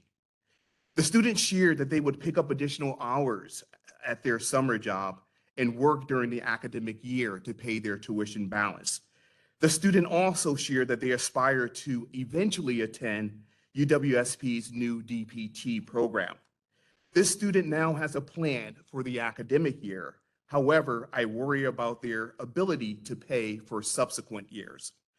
A tuition promise program would have helped to address this student's unmet need in attending college and possibly reduce the number of hours that she would need to work during the summer and the academic year. This student's story supports the urgency of the need for a tuition promise program. We know that the FAFSA completion process is difficult for many families, and certainly the barriers that this particular student and their family experience would have certainly caused the average student and family, again, to just give up. This is just indeed another hurdle to pursuing their purpose, which is the pursuit of a higher education.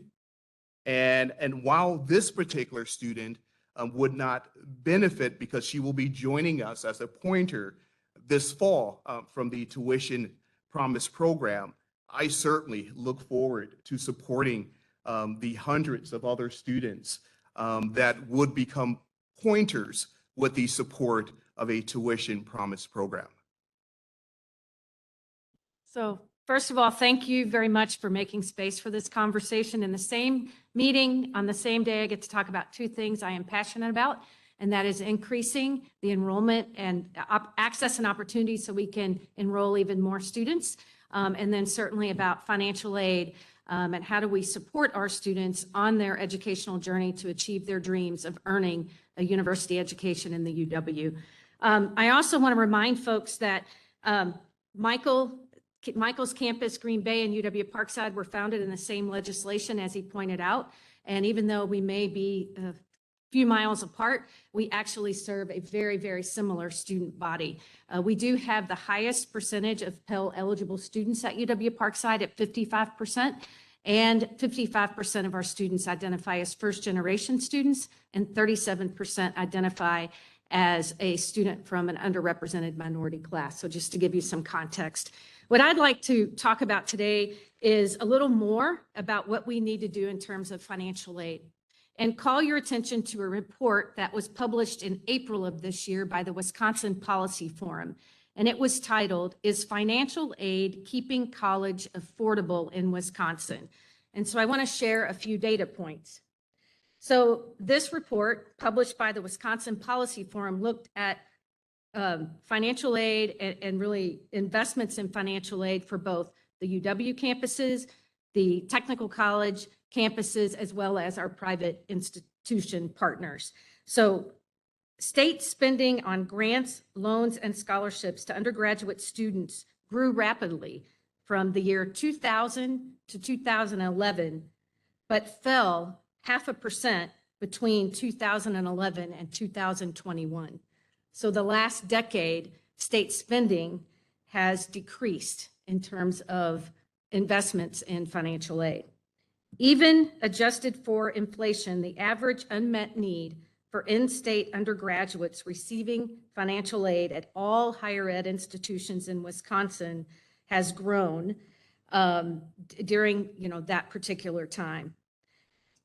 The average Wisconsin grant and federal Pell Grant combined paid 91% of in-state undergraduate tuition at UW-Madison in 2002, 20 years ago, but only 69% in 2021. Wisconsin's 2020 spending on grants to undergraduates worked out to be about $541 per student. And this is almost 45% lower than the national average of nearly $980 per undergraduate. Wisconsin ranks 36th among the 50 states in terms of investing in financial aid for undergraduate students. One of the things I'm very excited about, and as the Wisconsin Tuition Promise was introduced and we talked about it at UW-Parkside, I said, in my tenure in the UW system, which is over a decade, I believe this is the single largest investment in direct student success. So thank you, President Rothman. Thank you to the Regents for their support. I understand that we are also seeking support from our legislative partners so that they too will fund the Wisconsin Tuition Promise. And I know that it will be a differentiator for the students of Wisconsin. But I also think we need to add additional strategies. We need to increase the investments in the Wisconsin grant program. And that is through the Higher Ed Aids Board, as we discussed. And you can see from the Wisconsin Policy Report, we have fallen behind in the last decade. Let's not continue that trend. Let's make the investments today so that we can support our students. And then the third strategy that we need to implement is FAFSA completion. Wisconsin ranks in the bottom third of high school graduates completing the FAFSA. There is a little glimmer of hope. It is actually up over last year. It's tracked on a national website. We're up about 1%, but we were significant. That is lower than pre-pandemic times. And students completing the FAFSA have an opportunity to know what resources are available to them on our campuses to help them go to college. And so we have to close that gap as well. We at UW-Parkside are partnering with Higher Expectations in Racine County and Building Our Future in Kenosha County, along with my partners in higher ed, Brian Albrecht at Gateway Technical College and John Swallow at Carthage, to be able to solve this issue. What can we do differently? How can we partner to actually increase college going, but more importantly, increase the number of students who complete the FAFSA, because we are leaving, hundreds of thousands of dollars on the table. Our students are, and we want to give them that opportunity. The other thing that's important here is we as a state also lag behind in educational attainment. And we know it will take more degree holders and certificate holders and degree holders at the associate and baccalaureate level to educate and prepare the talent for the needs that we have as a state, not only today, but well into the future. And so investments in financial aid, investments in the Wisconsin Tuition Promise, as well as in the Wisconsin grant, will help our students to be able to navigate one of the biggest challenges that they have, and that is financial support. The other issue, though, it's not just about financial aid. And several questions have been raised today in the Education Committee and certainly in this meeting about the support services that our students need. And so I'm very proud that at UW-Parkside, we're partnering with Milwaukee Area Technical College and Carthage College for the Moonshot for Equity, because that is also helping us to build and to make sure that student success strategies like 15 to finish, retention grants, proactive advising, a momentum year are at scale. And it's the wraparound services, the support that we give our students, and what they learn in our classrooms from our amazing faculty and staff. That is what we need. It's the full picture. So I would ask that we continue to look at the whole picture as we prepare, educate, and graduate this next generation of talent. So thank you. All right, thank you very much for that. Questions or comments on this?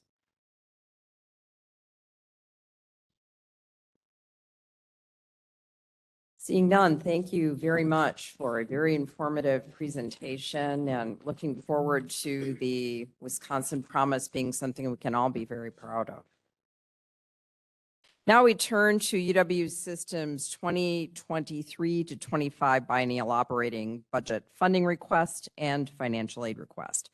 As Regents, we have asked President Rothman and the entire UWSA team to put forward an innovative, assertive, yet realistic budget. I believe the content and the thought leadership that has gone into this effort have been exemplary.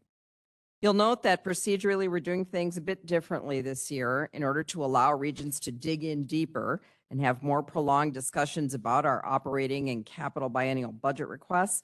I asked the Business and Finance Committee and the Capital Planning and Budget Committees to take up these requests as part of their respective committee agendas this morning. They agreed. So here's what happens next. Following President Rothman's overview and introductory remarks, Business and Finance Committee Chair Regent Scott Bechtel will present the 2023 to 25 operating budget request to the full board, and we'll have a vote on the resolution. And then Capital Planning and Budget Chair Regent Ashok Rai will present the capital budget request, and again, we will vote. To get us started, President Rothman, I will now turn the floor over to you. Today, we are asking the board to support our 2023-2025 biennial budget request. I know it goes without saying that this is one of the most important decisions that the board makes on an annual basis or on a every other year basis. First, I'd like to reiterate that we are grateful to the people of Wisconsin for their support of the UW system. We should never forget that we are a public institution. Inherently, our mission is to meet the needs of Wisconsinites and to serve the public interest. I am honored and humbled to have been entrusted with leading this great university system at this time in its history. It is a responsibility that I take very seriously. Thank you also to the members of this board for your engagement on these issues and your tireless dedication to our shared mission. Clearly, the world has changed in the past few years, and we are now dealing with inflationary pressures we have not experienced for decades. The system has had to make many difficult decisions in the past and will continue to have to make those types of decisions in the future. I very much appreciate the hard work and commitment of so many people across all of our campuses and to my colleagues in system administration for their efforts.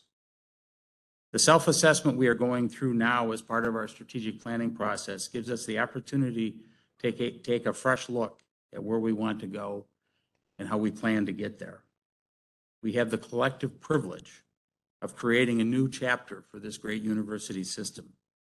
Our stewardship of resources needs to be closely tied to that vision and goals that will comprise our strategic plan, and we look forward to working with the Regents to achieve that direct alignment once the strategic plan is adopted. Our operating budget is designed for and focused on continuing to maintain the excellence of a UW education. That includes investing in programs and in people. In light of the circumstances we face today, we are requesting, as an investment in the future of the state of Wisconsin, a 4% general purpose revenue increase in 2023-24, and a similar 4% increase in 2024-2025 for the UW system. This base budget increase request acknowledges the inflationary impact on the cost of goods and services and provides ongoing funding to support key student success initiatives at UW system institutions. We are also requesting a 4% increase for pay plan for current employees in each year of the biennium and ongoing funding for the second year of the biennium for the Wisconsin Tuition Promise Program, which we have discussed. As we have considered, the urgency of the state's workforce needs underlies the UW system's commitment to fund the first year of the Wisconsin Tuition Promise Initiative to expand access to a UW education to more Wisconsin students. Based upon the discussions we've had so far, I expect our new strategic plan will seek reallocation of investment in areas such as recruiting and retaining the best and brightest faculty, staff, and students, and supporting student success across the board. Similarly, our commitment to expanding access also leads us to request an increase in the Wisconsin grant request to the Higher Education Aids Board.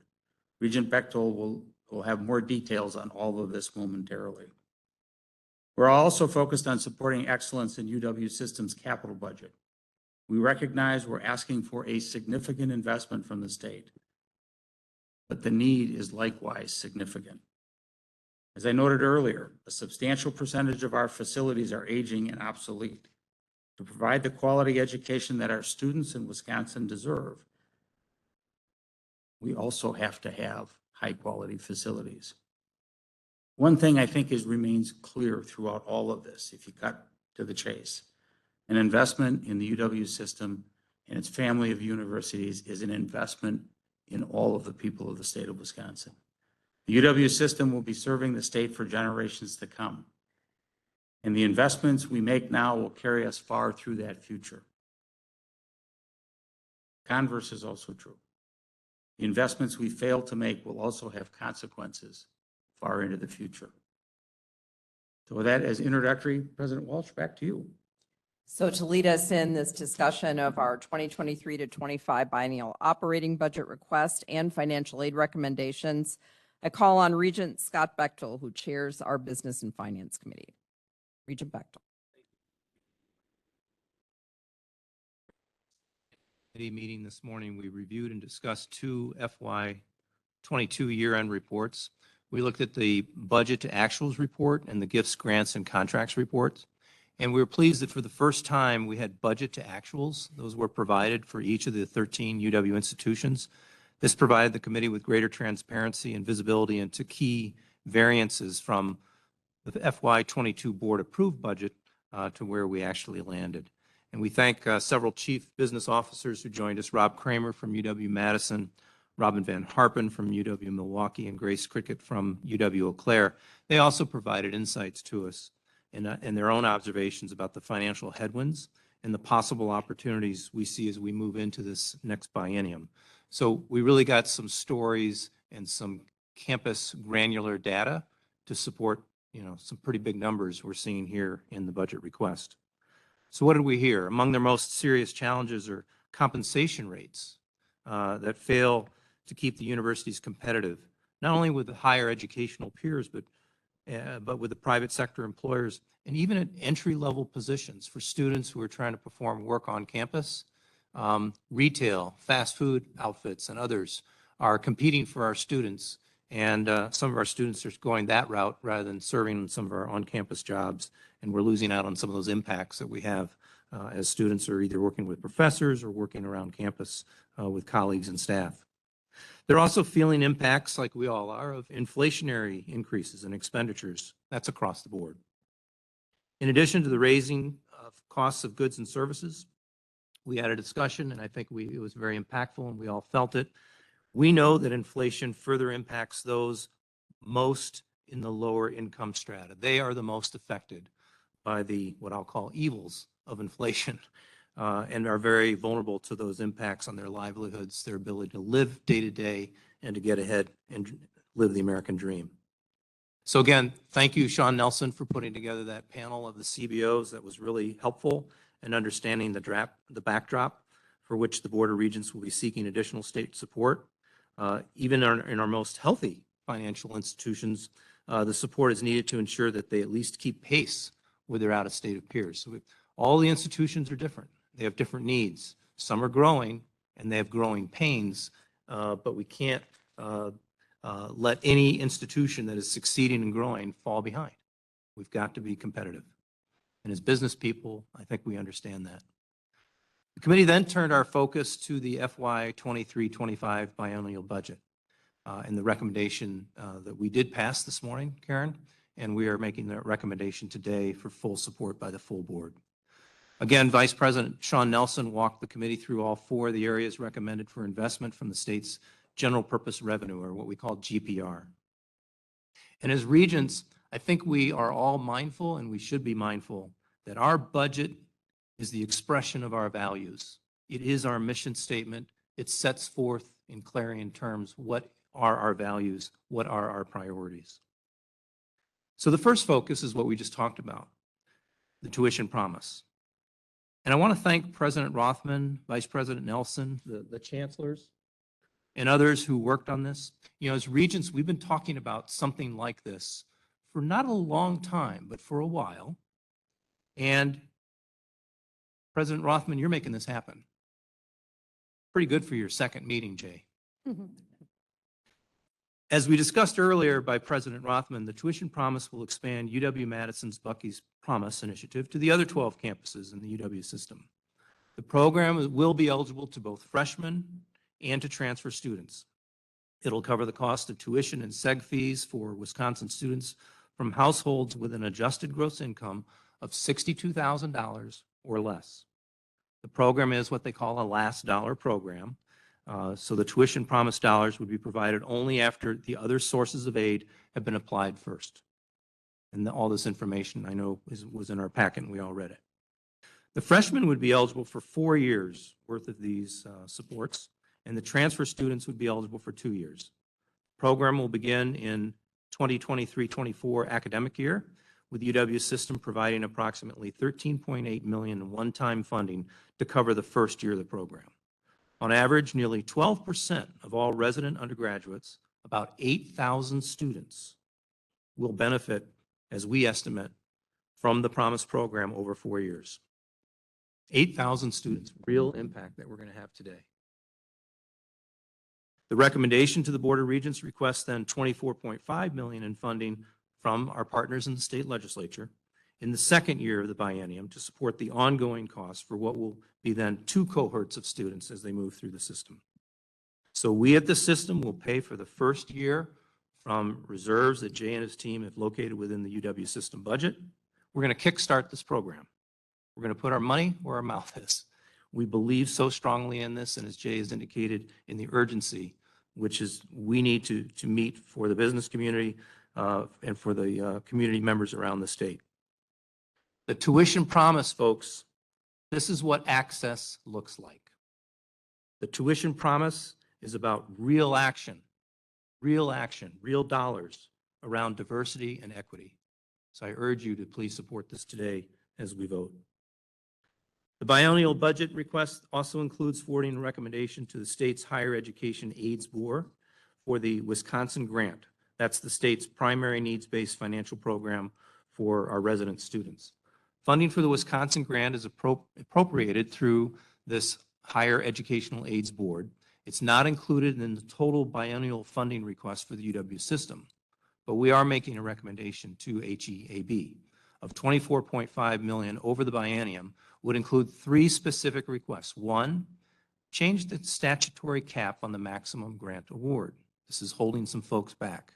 Number 2, meet the increased eligibility due to a federally required change in how need is calculated. And 3, we're recommending an increased grant award to approximately $3,800. I think it was at $3,100 or so, Sean, to meet the goal of covering 50% of the total of tuition and fees at the UW system comprehensive institutions. Third, the committee then focused on the general operating budget support. This request seeks 4% in the first year of the biennium, and 4% in the second year of the biennium. This base budget increase, and we recognize it is a significant number, but it's a necessary number. It's a request of approximately $115 million over the biennium. It acknowledges the inflationary costs of goods and services. It backfills the aggregate financial exposure for the campus share of pay plan from FY19 to 23, and it totals nearly $50 million over that period, and provides ongoing funding to support key initiatives at the UW institutions that we've been talking about for years. Dual enrollment programming, equity, diversity, and inclusion efforts, Title IX and compliance, sustainability, student support, including mental health services. We've heard about all of these issues throughout the day, and we'll hear about them more tomorrow. And we've been hearing about these for the last year or two as necessary initiatives. This additional investment will also help meet market compensation demands to recruit and retain critical high-demand faculty, as well as other staff positions in information tech, facilities, behavioral health, academic advising, and other student success roles. The business officers this morning echoed that these financial exposures and future investment needs are necessary when they made their comments to the committee. And just as Chancellor Ford so well articulated just a moment ago, these are the wraparound services. It's not just about financial aid, but then that student support and student success and the impact that we're going to be looking forward in the strategic plan. This is hand in glove. So again, a very thoughtful budget, I think, and this is another example of that. The next and final area of investment the committee reviewed was the request for pay plan or compensation for UW employees. This request would provide a 4% increase in January of 2024 and an additional 4% increase in January of 2025 for the UW system's faculty, academic staff, university staff, and limited appointments. And we heard directly from the chief business officers about the competitive landscape for attracting the best and brightest on our campuses. Now, while the state provided a 4% pay plan increase in fiscal year 2019, and as President Rothman has indicated, thank you, and 2% pay plan increases annually through FY23, thank you, thank you, thank you. The UW system continues to lag its peers in the market, resulting in labor market challenges in recruiting and retaining the caliber of staff needed to maintain the high quality of our universities. Further, this request seeks full funding, as we call it, of the pay plan, or approximately $123 million over the biennium. As the board knows, the campuses have historically had to cover 30% of all the pay plan increases, with little ability to absorb these costs through corresponding revenue increases. We are requesting for the state to cover the full amount of the proposed future pay plan increases. And again, in our discussion this morning, as business people, we talked about, yeah, 4%. These are some increases that we see most necessary. But these are increases that will come in the future. They don't even cover some of the immediate needs we have now. And just about all of our businesses have done increases in pay far in excess of these kinds of numbers. Regents, that concludes my overall summary of the discussion of the biennial budget recommendation at the Business and Finance Committee that was moved unanimously in favor this morning. And I now move adoption of Resolution 10, and along with Vice President Nelson, would be happy to entertain any questions Regents may have about the UW System's biennial budget request. Thank you for that, Regent Bechtel. Is there a second? Second. Thank you very much. Questions, discussions of either Vice President Nelson or Regent Bechtel?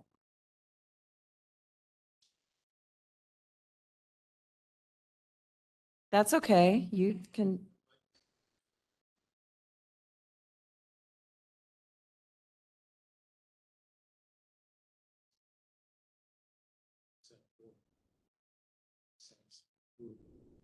This great system for our citizens and for our students and for everyone that is involved in this process.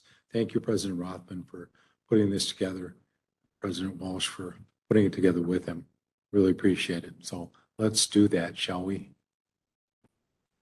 Other comments or questions?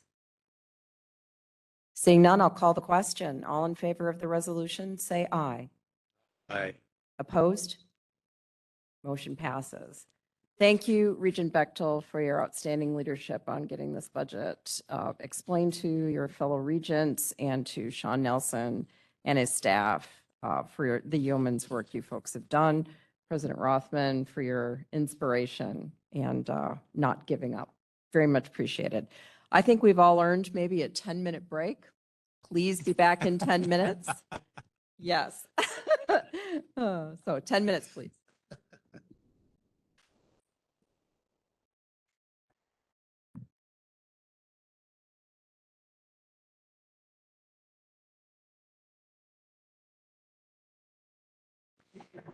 All right, let's begin our next item, item 11, consideration of the UW System 23 to 25 Biennial Capital Budget funding request. As President Rothman noted earlier, a significant portion of the UW's building inventory dates back to the Stone Age, 1950s, 60s, and 70s.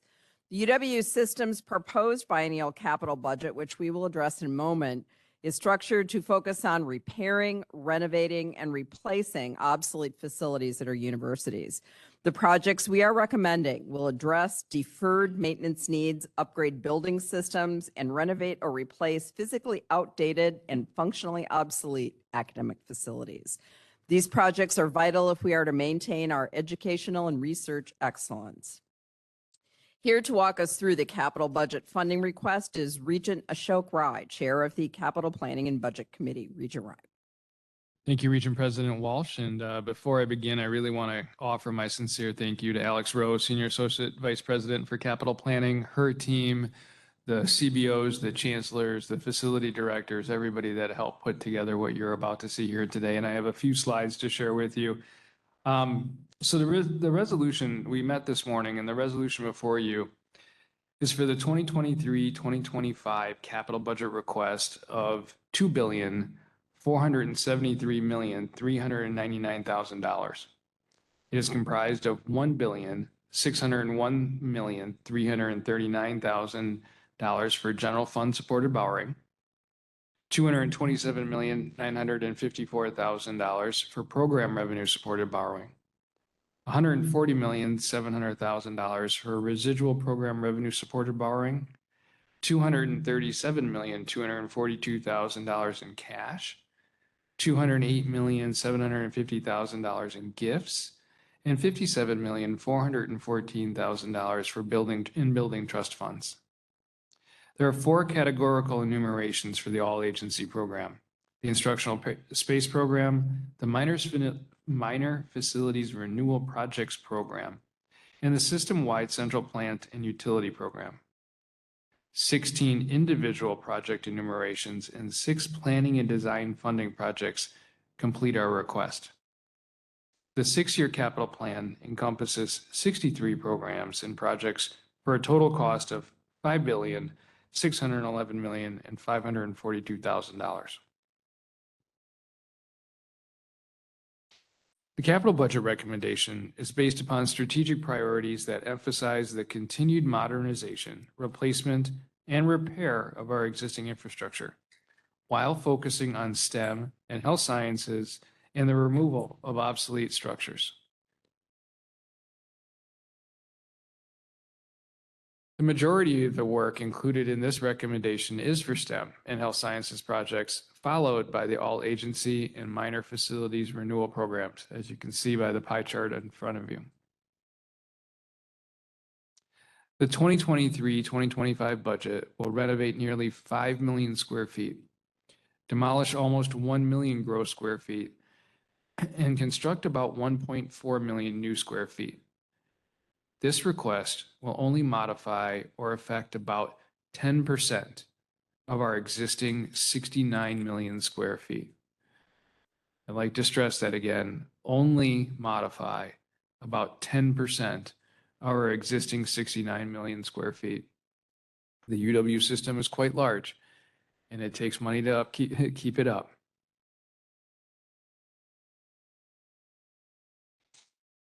DOA's budget instructions direct us to focus on stewardship, and at a minimum, we are proposing in the first 4 programs to spend $451 million. This does not include major projects that will also comprehensively renovate existing facilities. The budget instructions indicate that using gift and grant funds will facilitate project recommendations by DOA. And lastly, and I think we've talked a lot about this in both of our committees between Regent Bechtel's and mine this morning, inflation. Our projects have been impacted by over the course of the last several months. Labor costs are high, specialized materials are in short supply due to the war in Ukraine and Russia, and other supply chain challenges abound. The Department of Administration's capital budget instructions provide for an 8% increase every 6 months through the end of 2023, and then a flat 4% every 6 months thereafter. For reference, the last biennial budget had an inflationary factor of only 3% every 6 months. DOA has also changed the project contingency requirement from 10 to 15%. And a slide of our University of Wisconsin system, all 69 million square feet of it. Regent President Walsh, after careful consideration at the Capital and Budget Planning Committee and a review of each one of the 22 projects described, I move forward a motion from our committee I move forward Resolution E to the entire board. Thank you. Is there a second? I'll second. Thank you. Discussion, questions, comments? I would Yes, like go to ahead, add a Regent comment. Posh. A lot of zeros on this figure. Among, different from my education, I'm also a carpenter, and I taught the trade for 6 years. And so I've had the fortunate to design and build, actually swing the hammer to commercial, agriculture, residential, school buildings at one time or the other. And as I look at the facilities that was presented to us and very thorough, it's really from Alex is very appreciated. If the roof leaks, you shouldn't do anything else. If the mechanicals are not functioning, are not safe, and they're causing other harm, you got to fix them. Eventually, it's got to happen. It doesn't matter what the size of the zeros are behind it. Secondly, if your business is in manufacturing, if it's education, or it's agriculture, if the space doesn't meet your needs to continue to compete and provide and do the business you want to do, you either have to do massive renovation, or you have to build new. And that makes itself worse when over time that you haven't kept up in doing it. And I think the reality is it's time that the state steps up and finances the renovations and the new construction that's being done. Because I know the studies from what has been presented has been thorough, detailed, and needed. And so I just want to offer my strong support for this facility plan. Thank you, Regent Posh. Other comments, questions? I just wanted to make one point about the ongoing cost of deferred maintenance. This has become basically our way of doing business here in the state. It's very difficult for us to do anything but defer our maintenance in many cases. And we have falling concrete on buildings on the Madison campus. We have leaks. I've seen things on the UW Milwaukee campus that I cannot believe have not been repaired and continue to be deferred. As taxpayers, we need to ask ourselves the cost of these deferrals. It's like if you only pay the minimum on a loan. At the end of your loan, it will come due in a very big number. And that is what I feel we are experiencing here with the amount of maintenance that system is forced to defer. So I heartily support this cap budget and everything contained in it. Thank you, Regent Walsh, for your recognition of that. And, the committee has had these ongoing conversations with every project. And today, took a little bit of a deeper dive.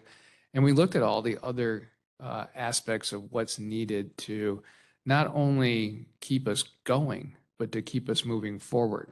And if you looked at the new building facilities that we're asking for enumeration of, and look at their focus on STEM and health sciences, that is what's needed not only to keep the system going forward, that is what's needed to keep the state of Wisconsin going forward.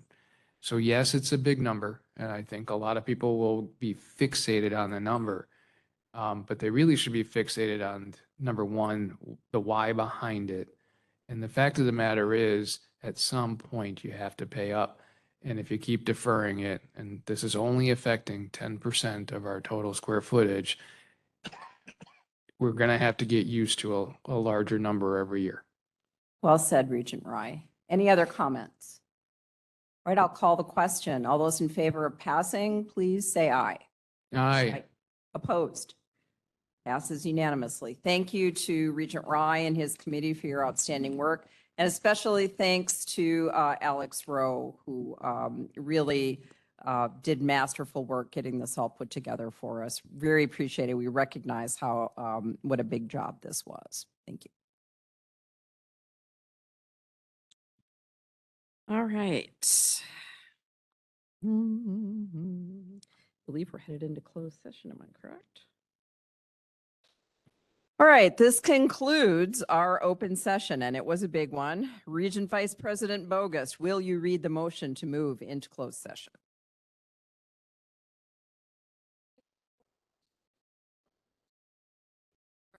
compensation adjustment for two individuals with salaries that exceed 75% of the UW system present salary as permitted by Section 1985, paren 1, paren C, Wisconsin statutes.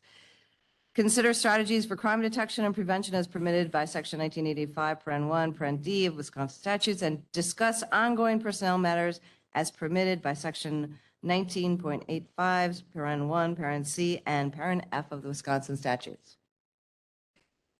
Very good. And will you call the roll, please, Madam Secretary? Regent President Walsh? Yes. Regent Vice President Bogus? Yes. Regent Adams? Regent Atwell? Regent Bechtel? Regent Cologne? Regent Jones? Regent Manydeeds? Regent Miller? Regent Posh? Regent Peterson? Regent Rye? Regent Staton? Regent Tucker? Regent Underly? Regent Walks? Regent Weatherly? Thank you. We will pause for a moment while we clear the room.